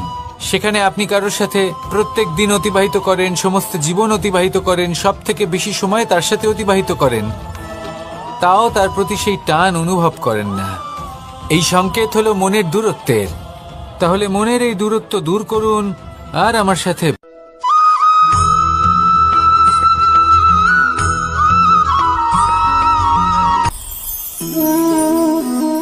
শক্তি এক অত্যন্ত বিচিত্র বস্তু, বা বলতে পারেন অনুভূতি। পিতা সবসময় চান যেন তিনি তার শক্তি পুত্রকে। আসুন আপনাকে সহজে বোঝাই। যদি আপনি সুপাত্র হন আর আপনাকে শক্তি দেওয়া হয়, তাহলে আপনি সেই শক্তির গুরুত্ব বুঝবেন, কোথায় সেই শক্তি প্রয়োগ করা উচিত সেটা বুঝবেন। আর এটা যেহেতু অর্জন করা শক্তি হবে, সেই শক্তির অপব্যবহার হবে না। কিন্তু যদি এই আপনি কুপাত্র হন আর যদি আপনাকে এই শক্তি দেওয়া হয়, তাহলে কি হবে? দেখতে গেলে এই শক্তি আপনি দান হিসেবে পেয়েছেন, তাই না আপনি এই শক্তির গুরুত্ব বুঝবেন আর না এর প্রয়োগ আপনি জানবেন। তার অপব্যবহার হওয়া সুনিশ্চিত। তাই যদি আপনি কোনো শক্তি অর্জন করতে চান, তাহলে আগে তার যোগ্য হয়ে উঠুন। পুত্র নয়, পাত্র হয়ে উঠুন। আর আমার সাথে ভালোবেসে বলুন, রাধা রাধা।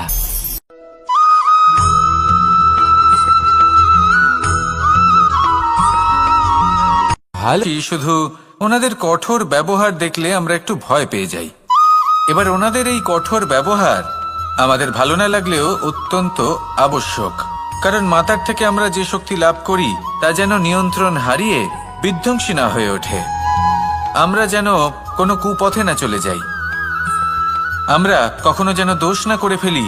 শুধু সেই জন্য পিতা এবং গুরু একটু কঠোর হয়ে ওঠেন, এবং ওনাদের এই কঠোর আচরণ ভবিষ্যতে গিয়ে আমরা অবশ্যই বুঝতে পারি। জীবনে কিছু বছর আমরা এগিয়ে যাই আর তারপর আমরা বুঝতে পারি যে বাবা এবং গুরু আমাদের যথেষ্ট ভালোবাসতেন, কিন্তু ওনাদের ভালোবাসার বহিঃপ্রকাশ আলাদা।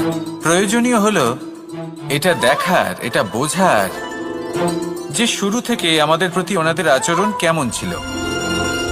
ওনাদের কঠোর হওয়ার পেছনে ওনাদের ভালোবাসাটা বোঝার চেষ্টা করুন, ওনাদের চিন্তাটা বোঝার চেষ্টা করুন, ওনাদের পথপ্রদর্শনের আড়ালে আপনার ভবিষ্যতের জন্য যে পরিকল্পনা ওনারা করেছেন সেটা বোঝার চেষ্টা করুন।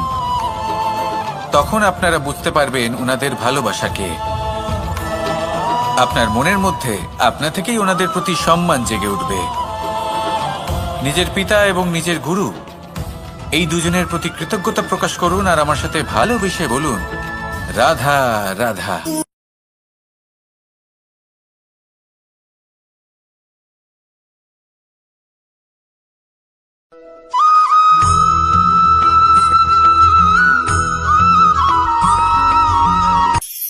কখনো কোনো বাগানের কোনো বৃক্ষকে দেখেছেন যেখানে সুগন্ধি ফুল থাকে, রসালো ফল থাকে?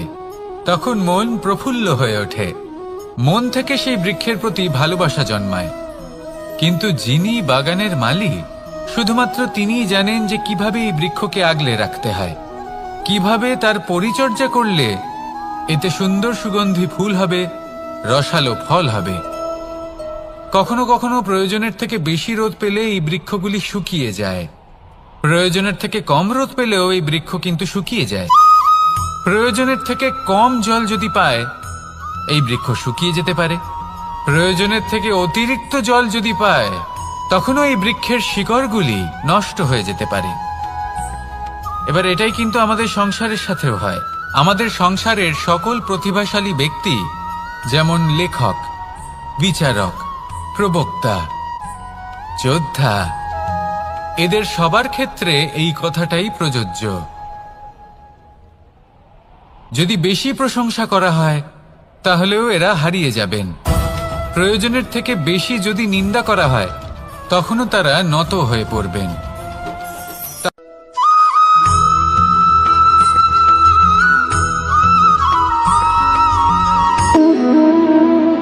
সম্পর্ক হলো আমাদের জীবনের একটি আধার।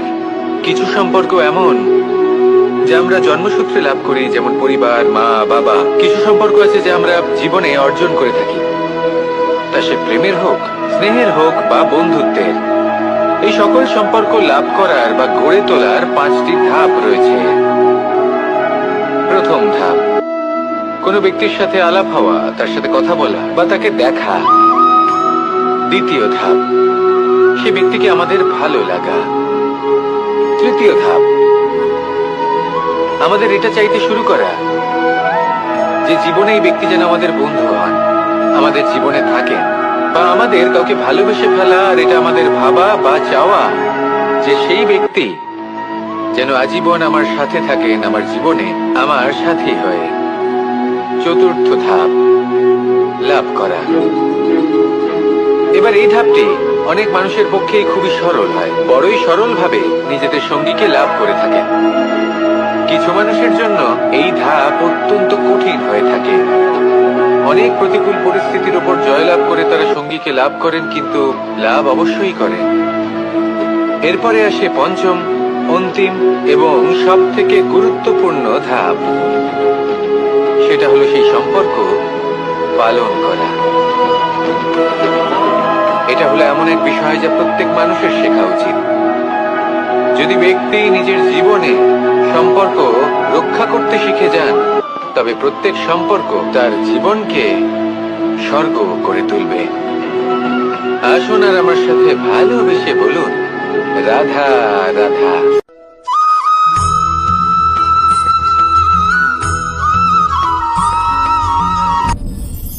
আপনি কি কখনো কোনো জলের ধারা দেখেছেন? তার সামনে যতই মাটি থাকুক না কেন, যতই কাদা থাকুক না কেন, যখন এই জলের ধারা বইতে আরম্ভ করে দেয়, তাহলে নিজের মনের, নিজের ভাবনার, নিজের জীবনের যত অনাবশ্যক তত্ত্ব আছে, অনুপযোগী অংশ রয়েছে, অর্থাৎ অপরিষ্কার অংশ রয়েছে, তা নিজে থেকেই নির্মল হয়ে উঠবে। আর যেরকম জলের ধারা কখনো থেমে থাকে না, সব সময় বয়ে চলে, সেইভাবে আপনিও কখনোই থামবেন না।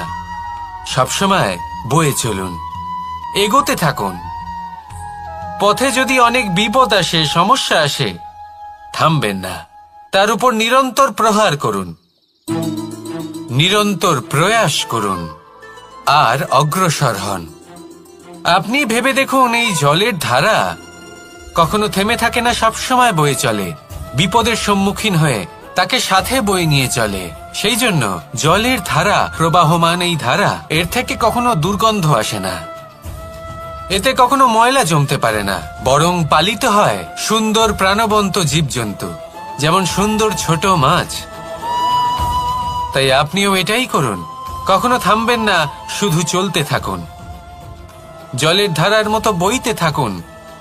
আপনি আপনার লক্ষ্য অবশ্যই খুঁজে পাবেন, আর তার সাথে নিজের অন্তরের যে মালিন্য রয়েছে তা আপনি নিজেই নিজের থেকে দূরে করে দেবেন। তাহলে আসুন আর আমার সাথে ভালোবেসে বলুন, রাধা রাধা।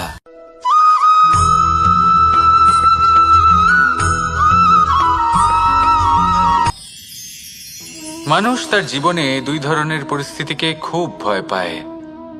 এক, কোনো কারণবশত কারোর সামনে নত হওয়া। দুই, কোনো কারণে নিজের চরিত্র থেকে, নিজের মূল্যবোধ থেকে বিচ্যুত হওয়া। এবার কেন হয় এরকম যে কথায় কথায় কারোর সামনে নত হতে হয়? কেন বারংবার নিজের চরিত্র থেকে চ্যুত হতে হয়? এরকম কেন হয়? এটা তখনই হয় যখন আমাদের শিক্ষা এবং মূল্যবোধের অভাব থাকে। যদি মানুষের মধ্যে প্রকৃত শিক্ষা থাকে, তাহলে এই সংসারে কোনো সময় এবং কারোর সামনেই নত হওয়ার কোনো প্রয়োজন নেই।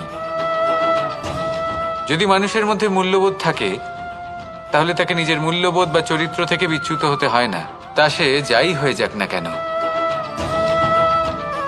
কোনো বালককে যদি জন্ম থেকেই সুশিক্ষার অধিকারী করা হয়, শিক্ষিত করা হয়, মূল্যবোধের অধিকারী করা হয়, তবে সে এই সংসারে এমন কর্ম করবে যাতে সে নিজেকে, নিজের পরিবারকে, সমগ্র সমাজকে গর্বিত করতে পারে।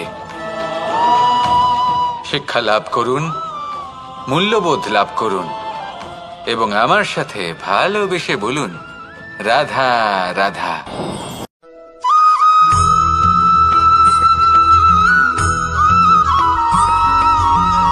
আপনি কখনো কোনো বাজকে নিজের বাসা বানাতে দেখেছেন? এই বাজ যখনই কোনো বাসা বানায়, তখন উঁচু গাছের ডালে বা কোনো পর্বতের শিখরে বাসা বানায় অনেক উচ্চতায়, আর সেখানে তার সন্তানও জন্মগ্রহণ করে। যখন এই সন্তানেরা জন্মায় তখন এই বাজ খুবই ভালোবেসে এবং খুব সাবধানে এদের পালন পোষণ করে। নিজের ঠোঁট দিয়ে তাদের ঠোঁটে খাবার পরিবেশন করে। কিন্তু যেই সেই সন্তানেরা হৃষ্টপুষ্ট হয়ে যায় এবং সেই কথা বাজ নিজে বুঝতে পেরে যায়, সেই বাজ নিজেই সেই বাসা ছিন্ন ভিন্ন করে দেয়। সেই সন্তান যাদের সবেমাত্র ডানা গজিয়েছে, কিভাবে উড়তে হয় তারা জানে না, সেই সন্তানগুলিকে উচ্চতা থেকে ঠেলে দেয়। সেই সন্তান প্রথমে ভয়ভীত হয়ে যায়। তারা সামনে মৃত্যুকে দেখতে পেয়ে ভয়ের কারণে তাদের ডানা ঝাপটাতে থাকে, আর সেই প্রক্রিয়াতেই সেই সন্তানগুলি উড়তে শুরু করে দেয়। এবার এই ঘটনায় আমরা কি শিক্ষা পেতে পারি? এটাই, যদি আপনি মাতা পিতা হন তাহলে নিজের সন্তানকে অবশ্যই স্নেহ করুন, কিন্তু তাদেরকে নিজের আঁচলের তলায় বেঁধে রাখবেন না। যদি আপনি চান আপনার সন্তান জীবনে উন্নতি করুক, তাহলে নিজের মুঠো থেকে তাদের স্বতন্ত্র করে দিন। এই সংসারে সংঘর্ষ করতে দিন।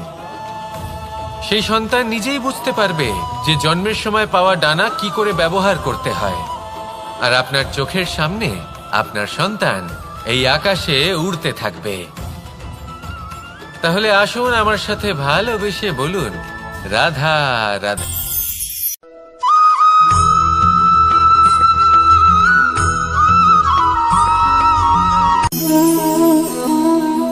নিয়তি। রাধা আমাকে বলে, কৃষ্ণ, যদি তুমি জানো যে নিয়তিতে কি আছে তাহলে তাকে বদলে দাও না কেন? মহাদেব আমাকে বলেন যে শ্রীকৃষ্ণ, যদি আপনি এটা জানেন যে সাম্বের নিয়তি এটাই, তাহলে আপনি তাকে বদলানোর চেষ্টা কেন করেন? কেন? কারণ আমি একজন পিতা, আর পিতার কর্তব্য এটাই, তিনি যেন সম্ভাব্য সব চেষ্টা করেন নিজের সন্তানের মঙ্গলের জন্য। নিয়তি আমি জানি, কিন্তু এটাও আমি জানি যে কর্মের থেকে বড় আর কোনো নিয়তি হতে পারে না। অভিজ্ঞতাও রয়েছে যে কর্মের হাতে নিয়তির এই চক্র বদলে যেতে পারে। তাই জীবনে যদি আপনার কখনো এমন মনে হয় যে এটা তো অসম্ভব, তখনও চেষ্টা করা কখনোই ছাড়বেন না। কে বলতে পারে আপনারই কর্মের কোনো এক বীজ হয়তো নিয়তির চাকায় আটকে গেল, আর নিয়তিকে নিজের পথ পাল্টাতে হলো, ঠিক কিনা? সেই জন্য নিয়তিকে ভাগ্য মেনে নিয়ে চুপ করে বসে থাকবেন না। নিজের নিয়তি স্বয়ং নিজের কর্মের দ্বারা নির্ধারিত করুন, কারণ আপনার এই কর্মের ওপরেই আপনার অধিকার রয়েছে, আর এই অধিকারকে নিয়তি অনেক সময় সম্মানও করে। তাহলে আসুন আর আমার সাথে ভালোবেসে বলুন, রাধা রাধা।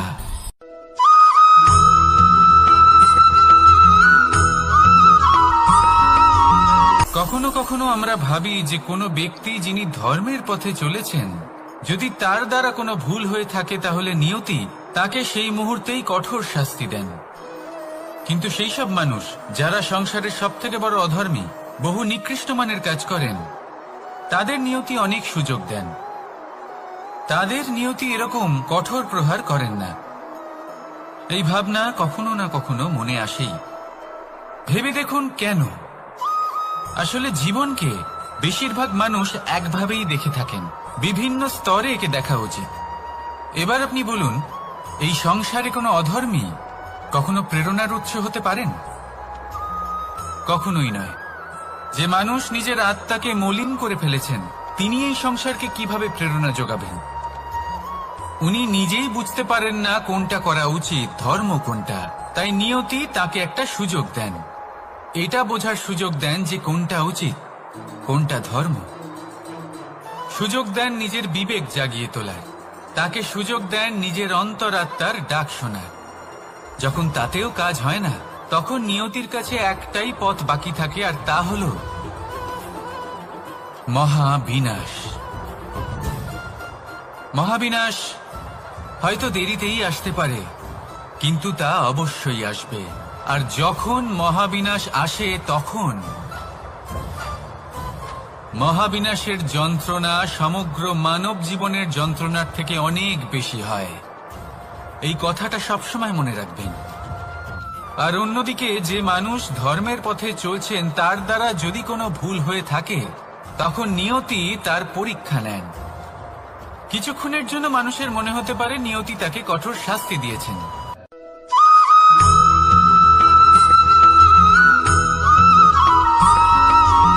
এই সংসারে কখনো কোনো ব্যক্তিকে তার বাইরের পোশাক দেখে বিচার করার চেষ্টা করবেন না। এটা খুব বড় ভুল করবেন। যেমন আমরা জীবনে অনেক সময় এমন করি, ধরুন কোথাও একটা গাছ দেখলাম, খুব বিশাল আকারের একটা গাছ, যেটা মাটির থেকে অনেক উঁচুতে পৌঁছে গেছে, যার বিশাল শাখা আছে। সেগুলো দেখে আমরা ভাবি যে এই গাছে হয়তো কত সুস্বাদু ফল আছে। আমরা সেই গাছের পরিচর্যা করতে থাকি। আবার অন্যদিকে হলো একটি তৃণ, যেটা মাটি থেকে কিছুটা উঁচুতে পৌঁছেছে, কিন্তু সেই তৃণর নিচে, মাটির নিচে অত্যন্ত সুস্বাদু ফল বা সবজি জন্ম নেয়, যা আমাদের স্বাস্থ্যের পক্ষে অত্যন্ত উপকারী। সেই জন্য কখনো আবরণ দেখে কাউকে বিচার করতে চেষ্টা করবেন না। তার বদলে এটা বোঝার চেষ্টা করুন যে আপনার সামনে যে ব্যক্তি আছে বা বস্তু আছে তার বিশেষত্ব কি। যদি এই বিশেষত্ব বোঝার ক্ষমতা আপনি অর্জন করেন, যদি এই শিল্প আপনি নিজের ভেতরে জাগ্রত করেন, তাহলে এই সংসারে বিশেষত্ব কি সেটা আপনি জানতে পারবেন। আর এই সমস্ত খেলা দৃষ্টি থেকে নয়, দৃষ্টিভঙ্গি থেকে জন্ম নেয়। দৃষ্টিভঙ্গি সবসময় শুভ রাখুন আর আমার সাথে ভালোবেসে বলুন, রাধা রাধা।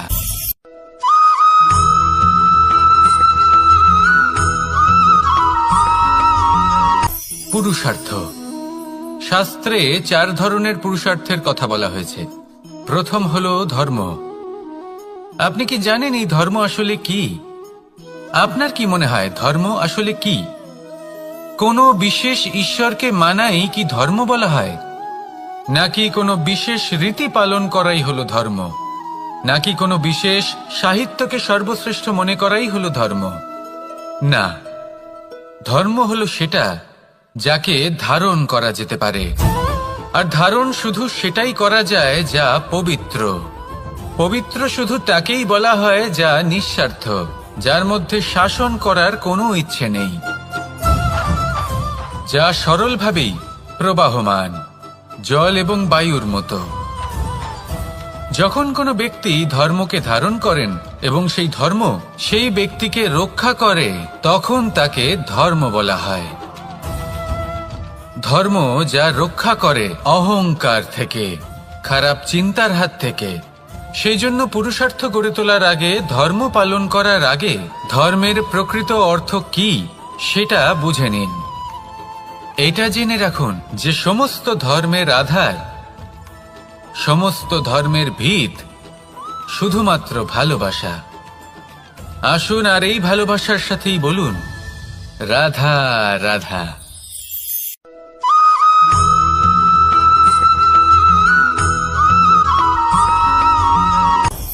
আপনি কখনো পর্বতের শিখরে উঠেছেন? আপনি দেখতে পাবেন পর্বতের পদতলে প্রচুর সুন্দর ফুল রয়েছে, সবুজ বনানী রয়েছে। যত আপনি ওপরে উঠতে থাকবেন তত ফুল কমতে থাকবে, সবুজ বনানী কমতে থাকবে। আরো কিছুটা ওপরে উঠলে কাঁটা জাতীয় গাছ দেখতে পাবেন, শুকনো গাছ দেখতে পাবেন। আরো যদি ওপরে ওঠেন তাহলে পাষাণ দেখতে পাবেন। আরো ওপরে উঠলে হিমখণ্ড দেখতে পাবেন। এই যে পর্বত, তা মনুষ্য জীবনের সবথেকে উত্তম উদাহরণ। মানুষ যখন সাফল্যের শিখরে পৌঁছতে চান, মহানুভবতার শিখরে পৌঁছতে চান, পথে যত আস্তে আস্তে উপরে উঠতে থাকেন, ততই ভৌতিক বস্তু তার থেকে বিচ্ছিন্ন হতে থাকে। যদি তিনি সেই ভৌতিক বস্তুগুলি ত্যাগ না করতে পারেন, তাহলে কখনোই সেই স্থানে পৌঁছতে পারবেন না। আর মানুষ যদি উচিত ত্যাগ করতে পারেন, পথে অগ্রসর হতে থাকেন, এগোতে থাকেন, তাহলে একদিন না একদিন তিনি মহানুভবতার, জ্ঞানের, সাফল্যের হিমের স্বাদ অবশ্যই লাভ করবেন। মনে রাখবেন, মানব জীবনে ত্যাগ হলো অত্যন্ত গুরুত্বপূর্ণ অংশ। আসুন আমার সাথে ভালোবেসে বলুন, রাধা রাধা।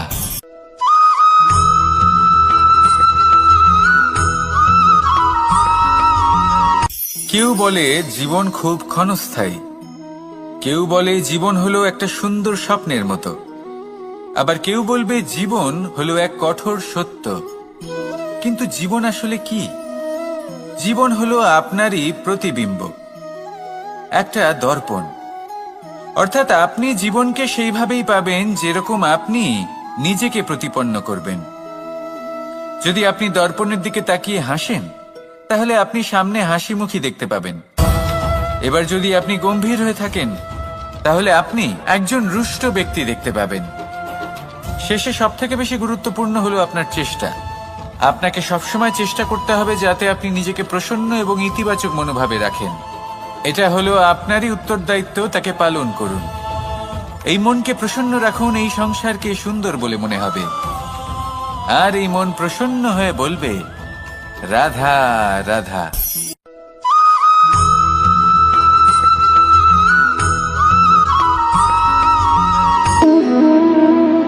সম্পর্ক হলো আমাদের জীবনের একটি আধার। কিছু সম্পর্ক এমন যা আমরা জন্মসূত্রে লাভ করি, যেমন পরিবার, মা, বাবা। কিছু সম্পর্ক আছে যা আমরা জীবনে অর্জন করে থাকি, তা সে প্রেমের হোক, স্নেহের হোক বা বন্ধুত্বের। এই সকল সম্পর্ক লাভ করার বা গড়ে তোলার 5টি ধাপ রয়েছে। প্রথম ধাপ, কোনো ব্যক্তির সাথে আলাপ হওয়া, তার সাথে কথা বলা বা তাকে দেখা। দ্বিতীয় ধাপ, সে ব্যক্তিকে আমাদের ভালো লাগা। তৃতীয় ধাপ, আমাদের এটা চাইতে শুরু করা যে জীবনে এই ব্যক্তি যেন আমাদের বন্ধু হন, আমাদের জীবনে থাকেন, বা আমাদের কাউকে ভালোবেসে ফেলা। আর এটা আমাদের ভাবা বা চাওয়া যে সেই ব্যক্তি যেন আজীবন আমার সাথে থাকেন, আমার জীবনে আমার সাথী হয়ে। চতুর্থ ধাপ, লাভ করা। এবার এই ধাপটি অনেক মানুষের পক্ষেই খুবই সরল হয়, বড়ই সরল ভাবে নিজেদের সঙ্গীকে লাভ করে থাকেন। কিছু মানুষের জন্য এই ধাপ অত্যন্ত কঠিন হয়ে থাকে। অনেক প্রতিকূল পরিস্থিতির উপর জয়লাভ করে তারা সঙ্গীকে লাভ করেন, কিন্তু লাভ অবশ্যই করেন। এরপরে আসে পঞ্চম, অন্তিম এবং সব থেকে গুরুত্বপূর্ণ ধাপ। সেটা হলো সেই সম্পর্ক পালন করা। এটা হলো এমন এক বিষয় যা প্রত্যেক মানুষের শেখা উচিত।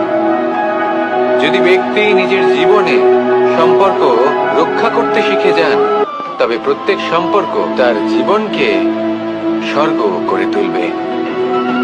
আসুন আর আমার সাথে ভালোবেসে বলুন, রাধা রাধা।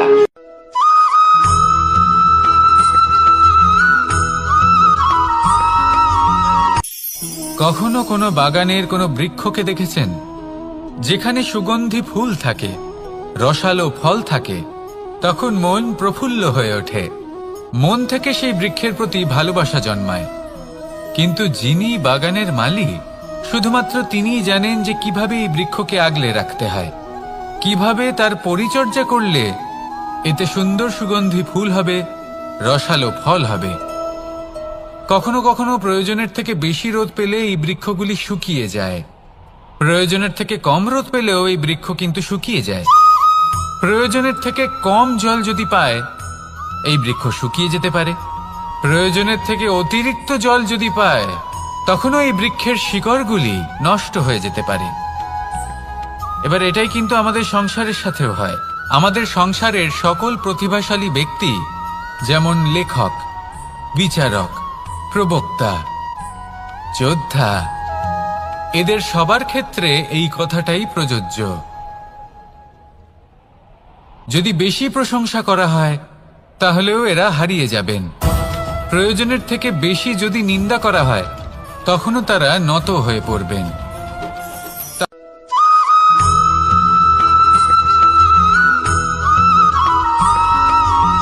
পঞ্চতত্ত্বের মধ্যে দ্বিতীয় তত্ত্ব হল ধরণী, ভূমি, যাকে আমরা ধরণী মাতা বলি। এই ধরণী ধৈর্য ধারণ করে, আর এর ওপরেই আমাদের সমগ্র সংসার নির্ভরশীল। কারণ এই ভূমি সহ্য ক্ষমতা রাখে, এর সহ্য ক্ষমতা হলো অপরিসীম। সন্তান যতই আঘাত প্রদান করুক না কেন, প্রেম পূর্বক সহ্য করে, আর তার বদলে অমূল্য রত্ন প্রদান করে। সন্তান যদি হাল চালায় তাহলে তার বদলে তাকে অন্ন প্রদান করে। এটাই হলো ধরনী। এবার এর থেকে আমরা কি শিক্ষা পেতে পারি?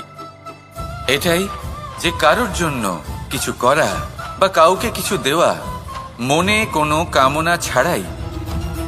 আর এই কথাটা বুঝে যান, যদি কারোর জন্য কামনা না রেখে বা কোনো পাওয়ার আশা না রেখে কারোর জন্য কিছু করেন বা কারোকে কিছু দেন, যদি এটা আপনি শিখতে পারেন তবে আপনি ভালোবাসতে শিখে গেছেন।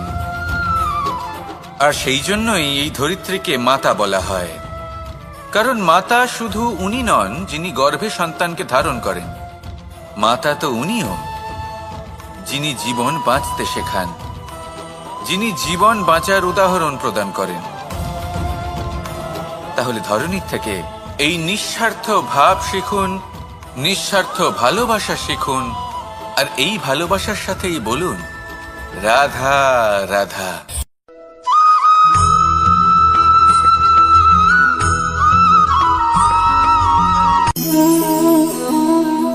নিয়তি। রাধা আমাকে বলে, কৃষ্ণ, যদি তুমি জানো যে নিয়তিতে কি আছে তাহলে তাকে বদলে দাও না কেন?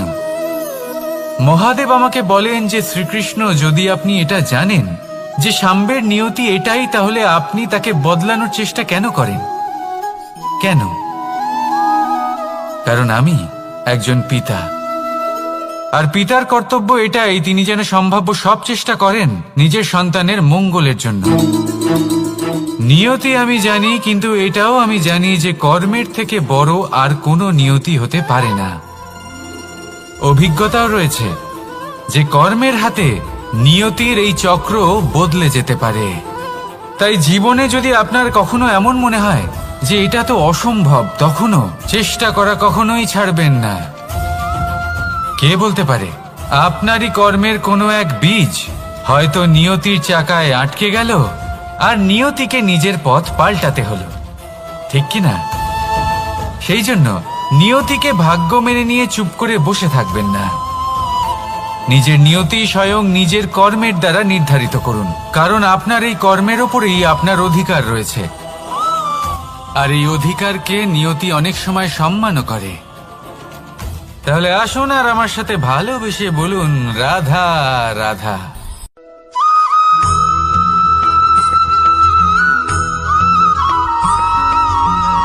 মানুষ ভাবেন যে ধন অর্জন করা হলো অত্যন্ত গুরুত্বপূর্ণ।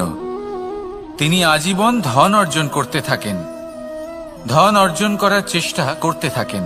সে যাই হয়ে যাক না কেন, পরিশ্রম করতে থাকেন। স্বাস্থ্যের দিকে নজর দেন না, না উচিত সময় খাবার খান, না উচিত সময় ঘুমোতে যান, না পর্যাপ্ত সময় পর্যন্ত ঘুমন, কিছুই না। ধন অর্জন করতেই থাকেন, করতেই থাকেন। আর কিছু সময় পরে যখন তিনি অসংখ্য ধন লাভ করে ফেলেন, তখন তার সাথে ওনার শরীরে অনেক রোগ বাসা বাঁধে। এইসব রোগের উপচার করতে করতে সেই সমস্ত ধন যা উনি অর্জন করেছেন তা তিনি ব্যয় করে ফেলেন। শেষ পর্যন্ত কি হয়? আমরা যেভাবে এসেছি ঠিক সেইভাবেই ফিরে যাই, ধন এখানেই থেকে যায়। দেখুন, একটা অত্যন্ত গুরুত্বপূর্ণ কথা রয়েছে যে আপনার বোঝা উচিত। এই যে ধন, তার ব্যবহার করুন জীবনকে আরো ভালো করে তোলার জন্য। ধনের সদ্ব্যবহার করা উচিত, এমন যেন না হয় এই ধন আপনাকে ভোগ করে ফেলে। এই জীবনকে নিশ্চিত রূপে আরো শ্রেষ্ঠ করে তুলুন। কিন্তু এই ধন অর্জন করার এই প্রক্রিয়াতে নিজের সারা জীবনকে নষ্ট করে ফেলবেন না। এই জীবন উপভোগ করতে শিখুন, আর আমার সাথে ভালোবেসে বলুন রাধা রাধা।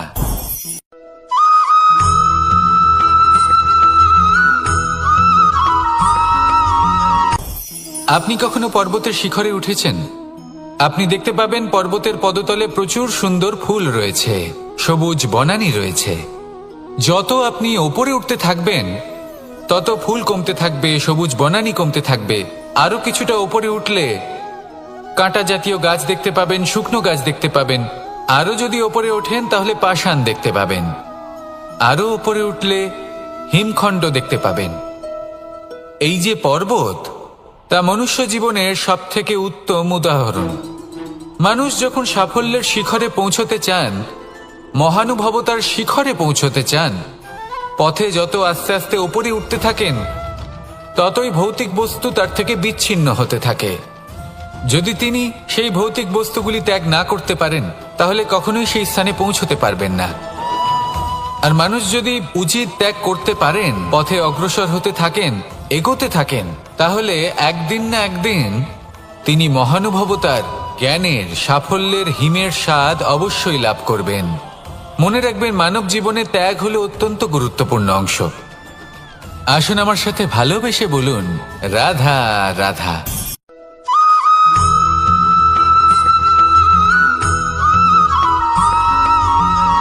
কেউ বলে জীবন খুব ক্ষণস্থায়ী, কেউ বলে জীবন হলো একটা সুন্দর স্বপ্নের মতো, আবার কেউ বলবে জীবন হলো এক কঠোর সত্য। কিন্তু জীবন আসলে কি? জীবন হলো আপনারই প্রতিবিম্ব, একটা দর্পণ।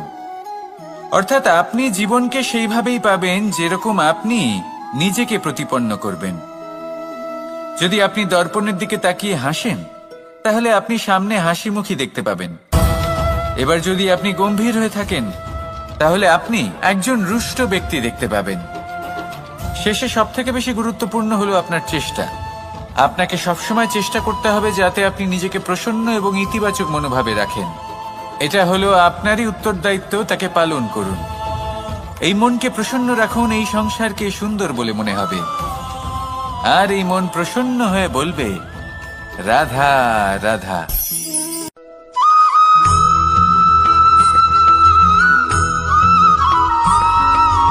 আমাদের শরীর প্রকৃতির সর্বশ্রেষ্ঠ রচনা। যে অঙ্গ প্রত্যঙ্গ আমরা লাভ করেছি, প্রত্যেকটির মধ্যে একটি নিজস্ব বার্তা রয়েছে। একটু ভেবে দেখুন, দুটি চোখ দিয়েছে দেখার জন্য, দুটি কান দিয়েছে শোনার জন্য, নাসিকাও আছে দুটি, দুটি হাত দিয়েছে দ্বিগুণ পরিশ্রম করার জন্য। কিন্তু জীব শুধুমাত্র একটি, তার উপরেও তীক্ষ্ণ বলিষ্ঠ দাঁত দিয়েছে তার রক্ষার জন্য। কখনো ভেবে দেখেছেন কেন?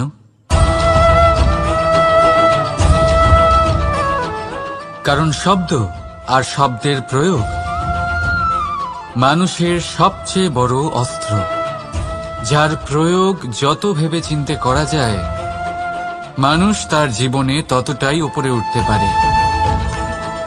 তাহলে মনে রাখুন, দেখুন, শুনুন আর বুঝুন বেশি, বলুন কম। রাধা রাধা।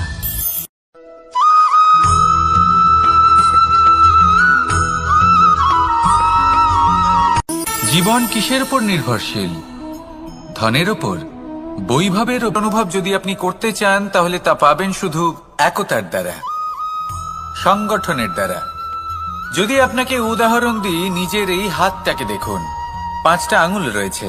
কোনো একটা বস্তুকে নিজের একটা আঙুল দ্বারা তুলে ধরার চেষ্টা করে দেখুন, বড়ই কষ্ট হবে। তখন আপনি বুঝতে পারবেন, যখন এই 5টি আঙুল একত্রিত হয়, তখন কোনো কাজ কতটা সহজ হতে পারে। এটাই হলো শক্তি একতার। সব থেকে ভালো উদাহরণ যদি আপনাকে দিই, তাহলে বাঁশি। এই বাঁশি থেকে অত্যন্ত মধুর সুর নির্গত হয়, যা সবার মন প্রসন্ন করে দেয়। এই কথা সত্যি। কিন্তু এই বাঁশি আমি একটা বা দুটো আঙুল দিয়ে বাজাতে পারবো না। আমাকে প্রত্যেকটা আঙুল ব্যবহার করতেই হবে, তবেই এর থেকে মধুর সুর নির্গত হবে, যা সকলকে প্রসন্ন করবে। ঠিক কিনা? ঠিক এইভাবেই যদি আপনি চান যে আপনার জীবনরূপী বাঁশি থেকেও মধুর সুর নির্গত হোক বা সবার মনকে প্রসন্ন করে তুলুক, তাহলে আপনাকেও জীবনে একতা নিয়ে আসতেই হবে। আপনি একাও কর্ম করতে পারেন, পথ চলতেও পারেন, সামনেও এগোতে পারেন, সাফল্যও লাভ করতে পারেন। কিন্তু যখন সকলে একসাথে এগোবেন, সেই পথে চলবেন, সেই কর্মই করবেন, তখন লক্ষ্যে অবশ্যই পৌঁছবেন, সাফল্য অবশ্যই লাভ করবেন। কিন্তু সেই সাফল্য এবং তার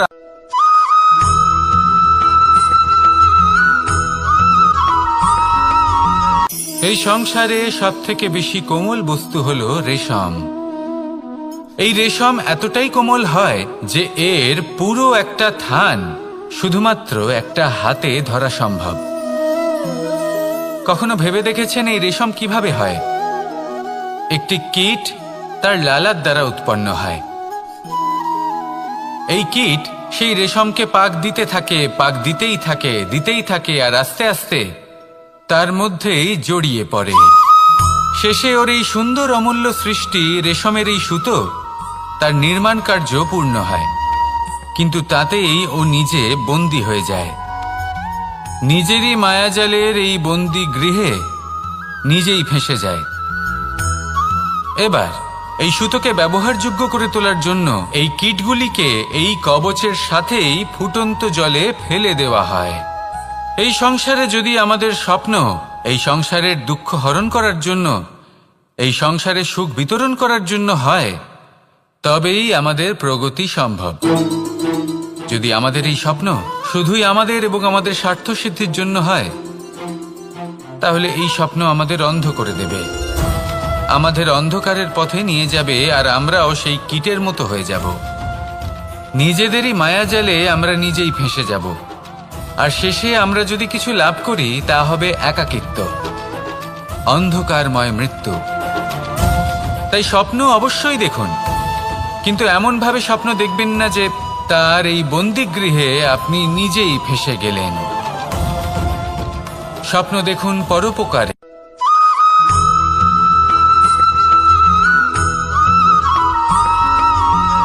মানুষের মানসিকতা এমন হয় যে সে যতটা করে আশা করে যে তার থেকে অনেক বেশি তার বদলে সে পাবে।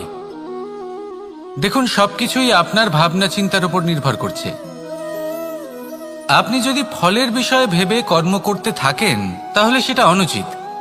জীবনের আসল আনন্দ হলো নিজের কর্ম করতে থাকা, ফলের চিন্তা করা উচিত নয়। যদি আপনি এরকম ভাবেন যে আমি এতটা করছি, আমার এতটা পাওয়া উচিত, সেই ভাবনা অনুচিত। যদি আপনি সেবার মানসিকতা নিয়ে কর্ম করতে থাকেন, কর্মচক্রে প্রবাহিত হন, যদি আপনি এমন ভাবনা রাখেন যে আমি এতটা পাচ্ছি তাই এর থেকে অনেক বেশি আমি কর্ম করব, তাহলে নিশ্চিত রূপে আপনি যতটা করছেন তার থেকে অনেক বেশি আপনি পাবেন, আপনার আশার থেকে অনেক বেশি আপনি পাবেন। শুধু জীবনে অনেক বেশি কাজ করতে থাকুন, ফলের চিন্তা করবেন না। আর মনে রাখবেন, এই ভাবনাই সব থেকে বড় বীজ। কর্মের উপর বিশ্বাস রাখুন, জীবনে যা যা আপনি চান সবই সুখময় হবে। আসুন আর আমার সাথে ভালোবেসে বলুন, রাধা রাধা।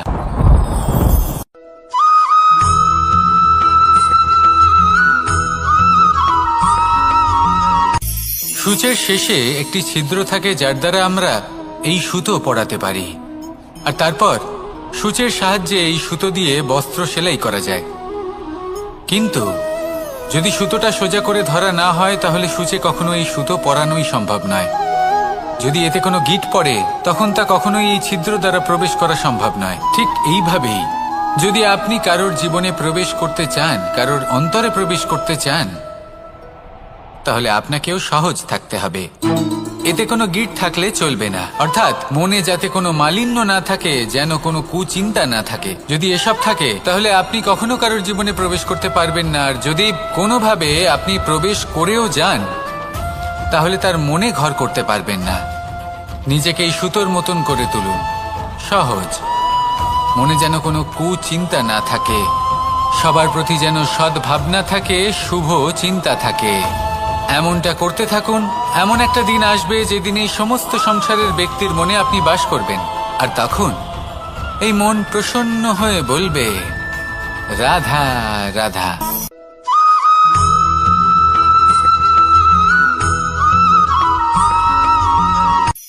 এই সংসারে সাফল্য লাভ করার জন্য জ্ঞানের প্রয়োজন হয়, পরিশ্রমের প্রয়োজন হয়, দৃঢ় নিষ্ঠার প্রয়োজন হয়, নিরন্তর চেষ্টা করা প্রয়োজনীয়।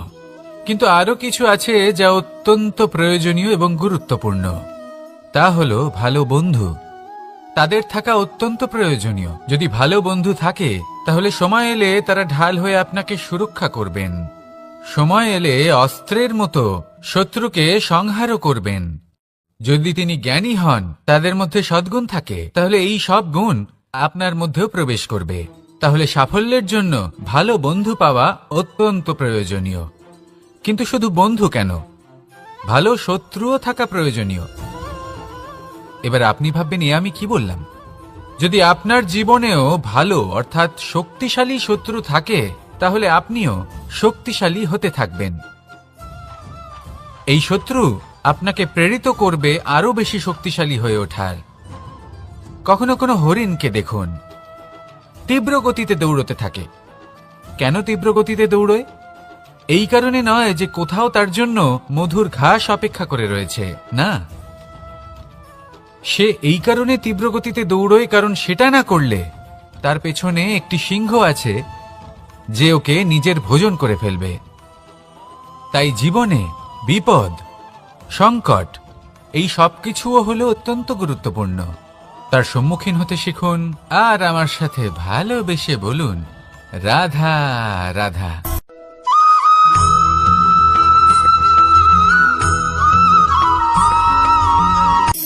শক্তি শক্তি অর্জন করা এতটা কঠিন নয় যতটা শক্তি লাভ করার পরে সেই শক্তি সামলানো কঠিন হয়। কারণ যেই মানুষ শক্তি লাভ করে তার মনে গর্ববোধ জন্মায়, জন্মায় অহংকার, জন্মায় জেদ। তাই শক্তি প্রাপ্ত করার সাথে বিনম্র থাকাও অত্যন্ত আবশ্যক। আর এটা আমাদের শেখা উচিত বৃক্ষের থেকে। বৃক্ষ যা আমাদের ফল দেয়, বৃক্ষ যা যত ফল দেয় ততটাই ঝুঁকে যায়। আমরা পাথর মারি ওই বৃক্ষের থেকে ফল প্রাপ্ত করার জন্য। সেই পাথরের মার সহ্য করেও বৃক্ষ আমাদের ফল দেয়। কোনো গর্ববোধ নেই, কোনো অহংকার বোধ নেই। আর সেই জন্য এই বৃক্ষের পুজো করা হয়।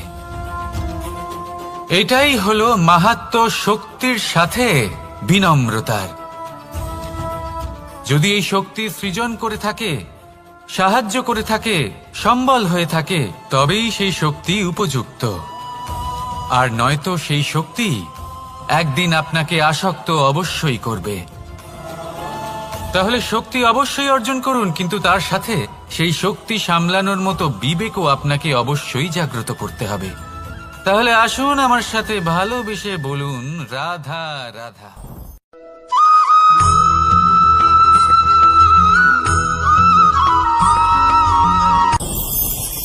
ভয়ের সাথে আমরা সবাই পরিচিত, কষ্টও আমরা সবাই পেয়েছি। কখনো কখনো আমরা অসুস্থ হয়ে পড়ি, আর এমন সময় হলে মাতার মমতা, কখনো বাবার স্নেহ, কখনো বন্ধুদের পাশে থাকার অনুভূতি আমাদের রোগ নিরাময়ে সাহায্য করে। কখনো যদি আমরা নিরাশ হয়ে পড়ি, তখন যদি আমাদের কোনো আপনজন আমাদের দুটো ভালো কথা বলে, তখন আমাদের মনোবল বেড়ে যায়। ঠিক তেমন সংসারের এই রঙ্গমঞ্চে যদি আপনি পীড়িত অনুভব করেন, কিছু শুভ কথা আলোচনা করুন, কিছু স্তুতি গান করুন, কিছু মুহূর্তের জন্য হলেও নিজের ইষ্টদেবের কথা স্মরণ করুন আর প্রার্থনা করুন। সাহস বাড়বে, শক্তিও বৃদ্ধি পাবে এবং সামনে এগিয়ে চলার পথও দেখতে পাবেন। তখন এই মন প্রসন্ন হয়ে বলবে, রাধা রাধা।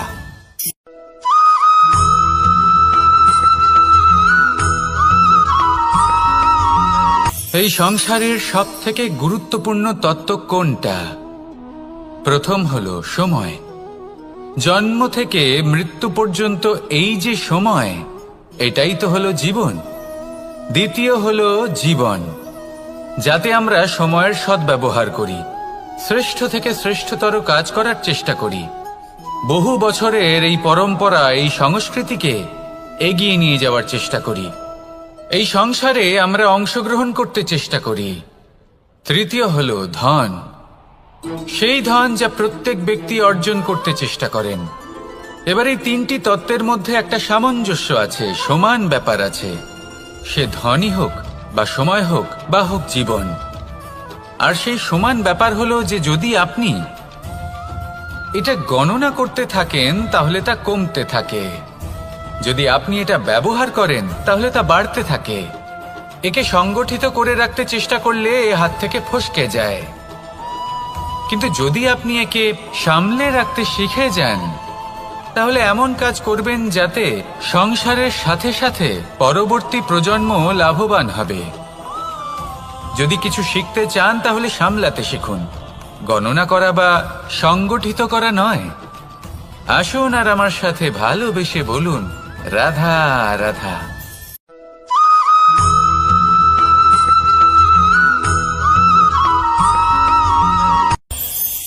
এই সংসারে আমরা প্রকাশ কোথা থেকে পাই?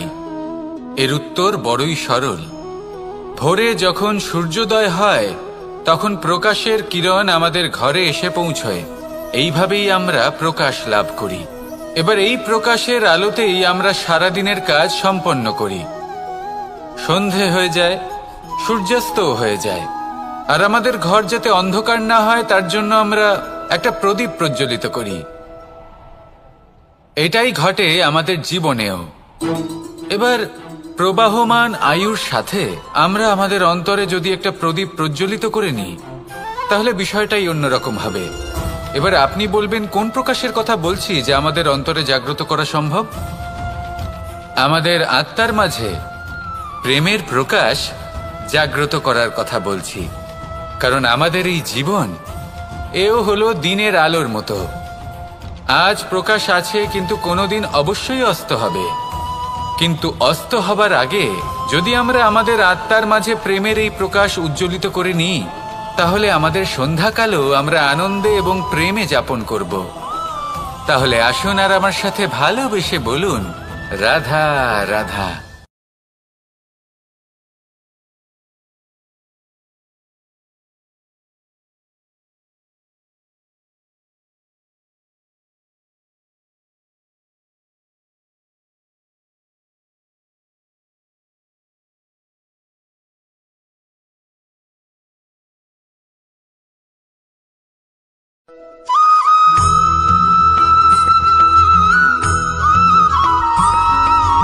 আমাদের শরীর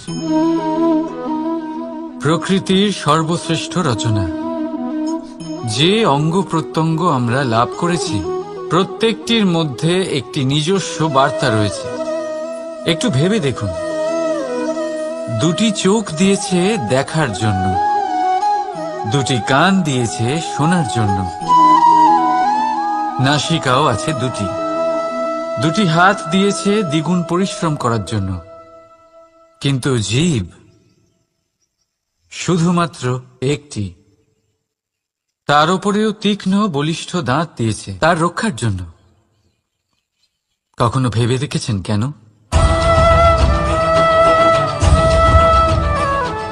কারণ শব্দ আর শব্দের প্রয়োগ মানুষের সবচেয়ে বড় অস্ত্র, যার প্রয়োগ যত ভেবেচিন্তে করা যায় মানুষ তার জীবনে ততটাই উপরে উঠতে পারে। তাহলে মনে রাখুন, দেখুন, শুনুন আর বুঝুন বেশি, বলুন কম। রাধা রাধা।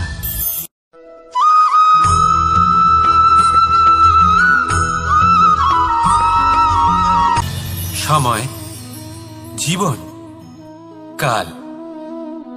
দেখতে গেলে এই তিনটি শব্দ একটি শব্দেরই সমার্থক শব্দ মনে হয়, কিন্তু এই শব্দগুলির অর্থ কি সমান? কখনোই নয়। হ্যাঁ, এই সময় চলতে থাকে, জীবন চলতে থাকে, কালচক্র চলতে থাকে। এই সময় কেটে যায়, কিন্তু এই জীবন একে যাপন করতে হয়। কি বলেন? এই জীবনে কিছু করুন বা কিছু না করুন, জীবন এমনি কেটে যাবে, আপনি জানতেও পারবেন না। কিন্তু সেটা আমাদের উদ্দেশ্য নয়, একে যাপন করতে হবে। এই জীবনে প্রেরণা পেতে শিখুন, প্রেরণা দিতে শিখুন, আহ্বান গ্রহণ করতে শিখুন, আহ্বান জানাতে শিখুন, মহান কাজ করতে শিখুন, ধন্যাত্মক বোধ জাগিয়ে তুলুন। জীবন অতিবাহিত করার অর্থ কি তা আপনি শিখে যাবেন।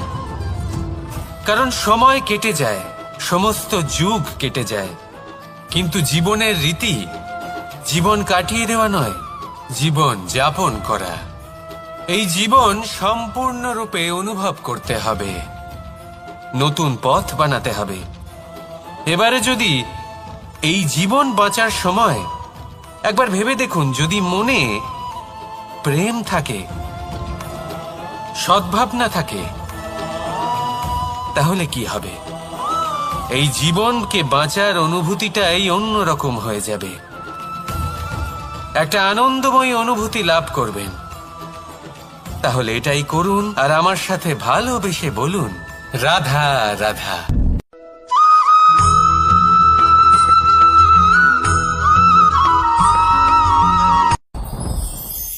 সাথী। সাথী এই শব্দটির ব্যাখ্যা কে কিভাবে করে? মিত্র, সখা, বন্ধু। কিন্তু অর্থ একটাই, তিনি যিনি আপনার সঙ্গী হন আর তিনি যার সাথী আপনি হন। এবার সব থেকে বড় প্রশ্ন হলো এটাই যে তিনি কে হতে পারেন যাকে আপনি আপনার সাথী বলে মেনে নিতে পারেন, নিজের সখা, নিজের মিত্র, নিজের বন্ধু মেনে নিতে পারেন।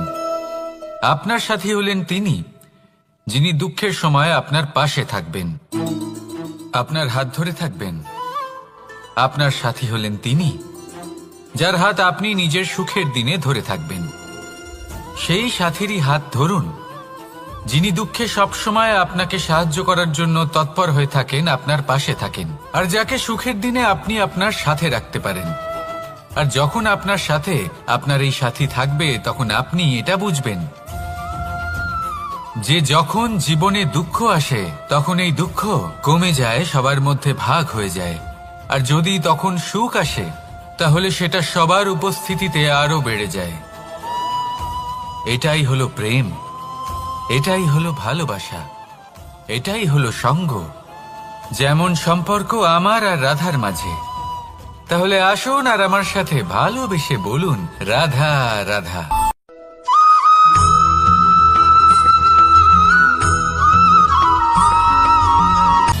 সময়, জীবন, কাল।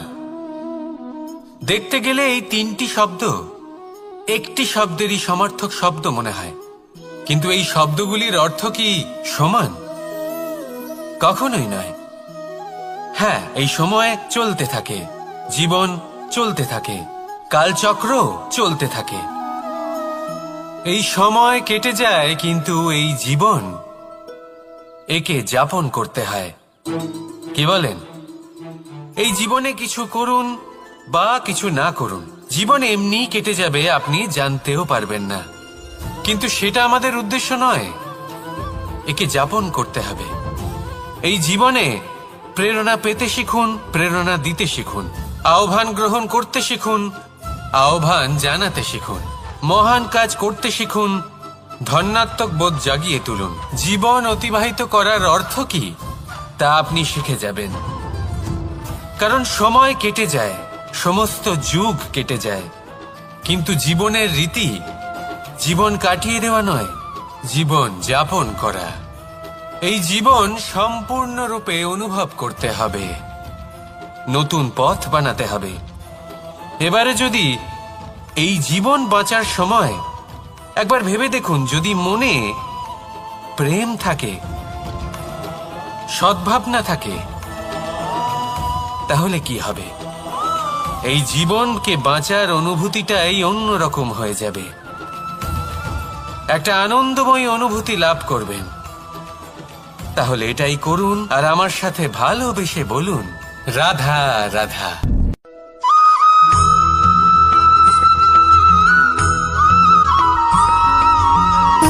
সুখ, দুঃখ এবং শক্তি, এই তিন হলো এই সংসারের ত্রিদেবের মতো। আমাদের জীবনে যা কিছু ঘটছে এই তিনটির ভিত্তির উপরেই হচ্ছে। আসলে এই সংসারের একটা নিয়ম আছে, যখনই আপনি কিছু লাভ করেন এই সংসার আপনার পরীক্ষা নেয়। এটা জানার জন্য আপনার পরীক্ষা নেয় যে আপনি যা কিছুই লাভ করেছেন আপনি কি আদৌ সেটার যোগ্য কিনা। ঠিক সেইভাবেই এই সুখ, দুঃখ এবং শক্তি আপনার পরীক্ষা নিয়ে থাকে। যখন সুখ আসে তখন সে আপনার পরীক্ষা নেয় যে আপনার মধ্যে অহংবোধ জাগ্রত হয়নি তো। যদি অহংবোধ চলে আসে তাহলে সুখ সেখানেই সঙ্গ ত্যাগ করে। দুঃখ আপনার ধৈর্যের পরীক্ষা নিতে থাকে, আর যদি আপনার মধ্যে ধৈর্য না থাকে তাহলে এটা আপনাকে আরো বেশি দুঃখের গভীর অন্ধকারে ঠেলে দেবে। সেখানে শক্তি পরীক্ষা নেয় আপনার বিনম্রতার। যদি আপনি বিনম্র না হন তাহলে হয় এই শক্তি আপনার সঙ্গ ত্যাগ করবে, নয় এই শক্তি বিনম্রতার অভাবে আপনার পতনের কারণ হতে পারে। এই সংসারে যে কোনো ব্যক্তি যিনি এই পরীক্ষায় উত্তীর্ণ হয়ে থাকেন, এই জীবনে তিনি সাফল্য লাভ করেন। আসুন আমার সাথে ভালোবেসে বলুন, রাধা রাধা।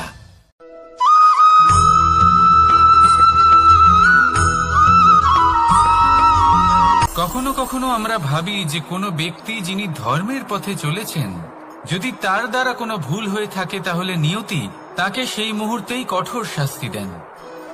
কিন্তু সেই সব মানুষ যারা সংসারের সবথেকে বড় অধর্মী, বহু নিকৃষ্ট মানের কাজ করেন, তাদের নিয়তি অনেক সুযোগ দেন। তাদের নিয়তি এরকম কঠোর প্রহার করেন না। এই ভাবনা কখনো না কখনো মনে আসেই। ভেবে দেখুন কেন?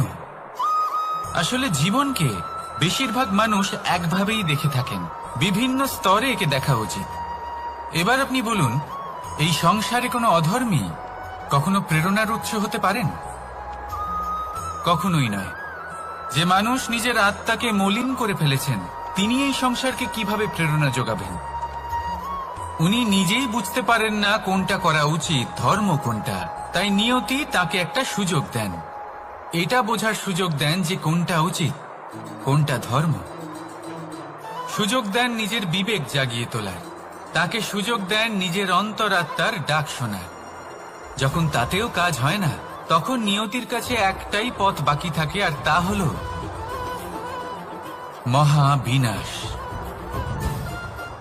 মহাবিনাশ হয়তো দেরিতেই আসতে পারে, কিন্তু তা অবশ্যই আসবে। আর যখন মহাবিনাশ আসে, তখন মহাবিনাশের যন্ত্রণা সমগ্র মানব জীবনের যন্ত্রণার থেকে অনেক বেশি হয়। এই কথাটা সবসময় মনে রাখবেন। আর অন্যদিকে যে মানুষ ধর্মের পথে চলছেন, তার দ্বারা যদি কোনো ভুল হয়ে থাকে, তখন নিয়তি তার পরীক্ষা নেন। কিছুক্ষণের জন্য মানুষের মনে হতে পারে নিয়তি তাকে কঠোর শাস্তি দিয়েছেন।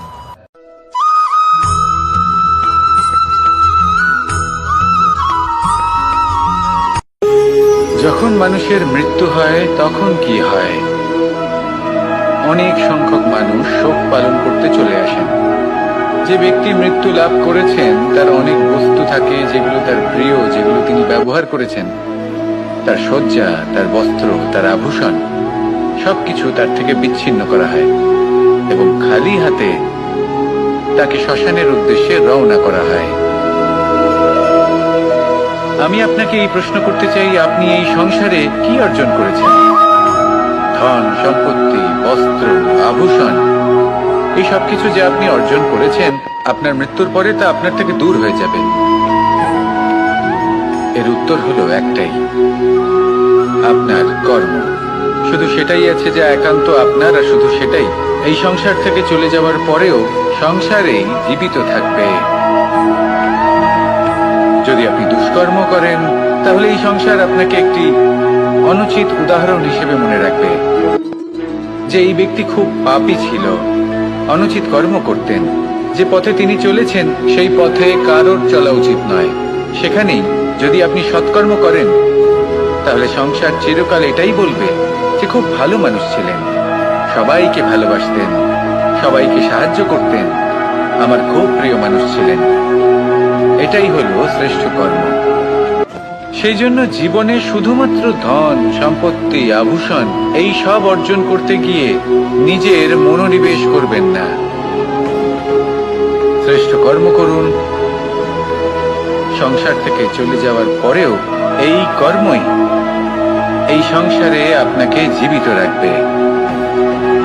আসুন আমার সাথে ভালোবেসে বলুন, রাধা রাধা।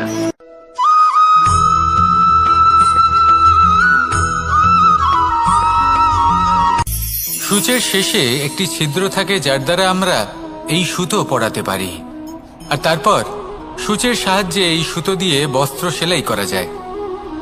কিন্তু যদি সুতোটা সোজা করে ধরা না হয় তাহলে সূচে কখনো এই সুতো পরানোই সম্ভব নয়। যদি এতে কোনো গিঁট পড়ে তখন তা কখনোই এই ছিদ্র দ্বারা প্রবেশ করা সম্ভব নয়। ঠিক এইভাবেই যদি আপনি কারোর জীবনে প্রবেশ করতে চান, কারোর অন্তরে প্রবেশ করতে চান, তাহলে আপনাকেও সহজ থাকতে হবে। এতে কোনো গিঁট থাকলে চলবে না, অর্থাৎ মনে যাতে কোনো মালিন্য না থাকে, যেন কোনো কুচিন্তা না থাকে। যদি এসব থাকে তাহলে আপনি কখনো কারোর জীবনে প্রবেশ করতে পারবেন না। আর যদি কোনোভাবে আপনি প্রবেশ করেও যান তাহলে তার মনে ঘর করতে পারবেন না। নিজেকে এই সুতোর মতন করে তুলুন, সহজ। মনে যেন কোনো কুচিন্তা না থাকে, সবার প্রতি যেন সদ্ভাবনা থাকে, শুভ চিন্তা থাকে। এমনটা করতে থাকুন। এমন একটা দিন আসবে যেদিন এই সমস্ত সংসারের ব্যক্তির মনে আপনি বাস করবেন, আর তখন এই মন প্রসন্ন হয়ে বলবে, রাধা রাধা।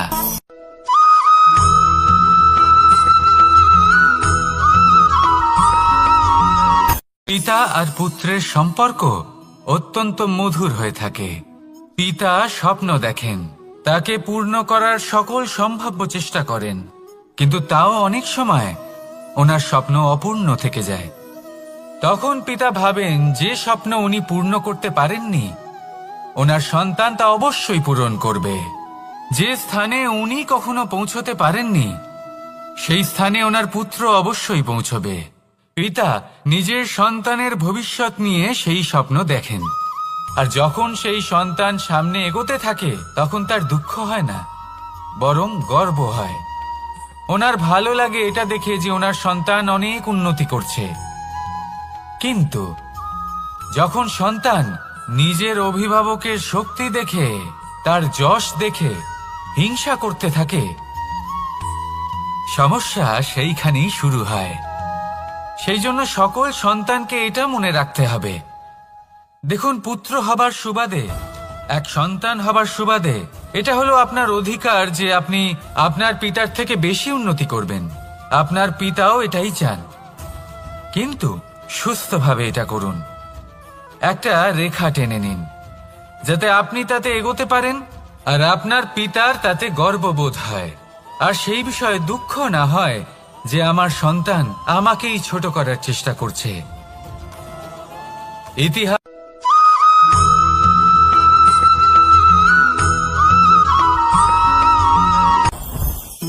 জীবনে কিছু শেখা অত্যন্ত গুরুত্বপূর্ণ। এবার কি কি শিখতে হবে সেই সব শেখানোর জন্য অনেক শিক্ষক রয়েছেন, কিন্তু কি শিখবেন না আর কি করবেন না এটা আমাদের নিজের অভিজ্ঞতা দিয়ে শিখতে হয়। কিন্তু তার মানে এটা নয় যে যদি আপনাকে শিখতে হয় যে আগুনের তাপ কতটা, আপনাকে আগুনের মধ্যে হাত দিতে হবে। না, অন্য কারোর অভিজ্ঞতা দ্বারাও শিখতে পারেন। প্রশ্ন শুধুমাত্র একটাই যে আপনি কি শিখতে চান নাকি চান না। যদি আপনি এটাই ভাবেন যে আমি শুধুই নিজের অভিজ্ঞতা দ্বারাই শিখতে চাই, তাহলে জীবনকাল ছোট মনে হবে, অনেক কিছুই শিখতে পারবেন না। তাই নিজের সাথে সাথে বড়দের অভিজ্ঞতা দ্বারাও শেখা শুরু করে দিন। এই সংসারের অভিজ্ঞতা দ্বারা শিখতে শুরু করে দিন। আর এটা নিশ্চিত রূপে শেখা আবশ্যক যে কখন কি করবেন না, কোথায় থামতে হবে আর কোথায় থামবেন না। তাহলে আসুন আর আমার সাথে ভালোবেসে বলুন, রাধা রাধা।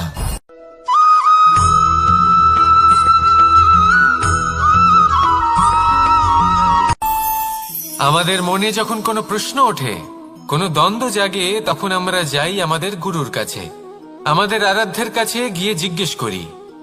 এইভাবেই একদিন আমি পৌঁছলাম আমার আরাধ্যের কাছে, আমার মহাদেবের কাছে, আর ওনাকে প্রশ্ন করলাম যে মহাদেব, জীবনে আনন্দ পাওয়ার, উৎসব পালনের, প্রেম ভাগ করে নেবার, জীবনকে উপভোগ করে নেওয়ার সর্বশ্রেষ্ঠ সময় কোনটা? মহাদেব হাসলেন আর উনি বললেন, জীবনে উৎসব পালনের সবথেকে শ্রেষ্ঠ দিন হল মৃত্যুর ঠিক আগের দিনটা। প্রেম ভাগ করে নেওয়ার সব থেকে শ্রেষ্ঠ মুহূর্ত হল মৃত্যুর ঠিক আগের মুহূর্ত। জীবনকে উপভোগ করে নেওয়ার সর্বশ্রেষ্ঠ প্রহর হল মৃত্যুর এক প্রহর পূর্বে। তখন আমি চমকে গেলাম। আমি বললাম, কিন্তু মহাদেব, মৃত্যু তো অনিশ্চিত, আমরা জানিও না কবে আমাদের মৃত্যু হবে। মহাদেব আবার হাসলেন। উনি বললেন যে যদি আমরা এভাবে জীবন কাটাই যে আমরা জীবনের প্রত্যেক দিন, প্রত্যেক মুহূর্ত, প্রত্যেক প্রহর শেষ বলে মনে করি, তাহলে আমাদের সমস্ত জীবন আনন্দের সাথেই অতিবাহিত হবে। কি বলেন?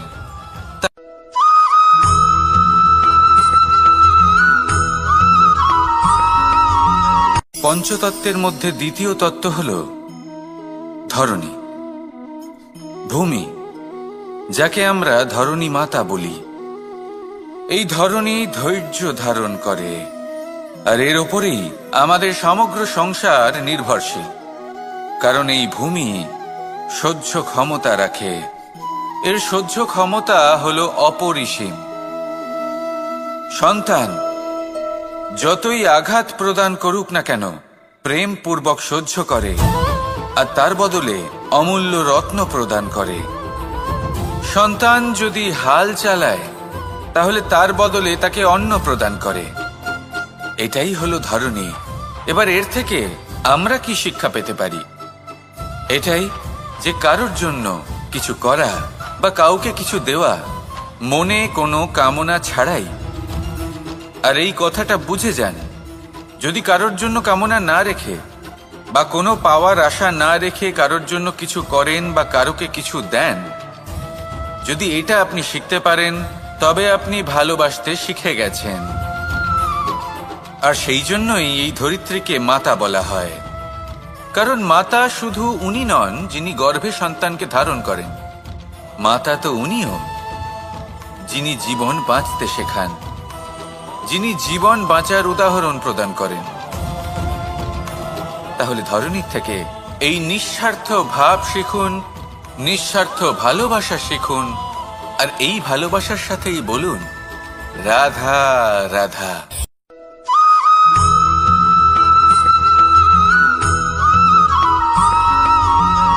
এই সংসারে কোনো বস্তু হোক বা ব্যক্তি হোক, তার একার গুরুত্ব কিন্তু খুব বেশি নয়।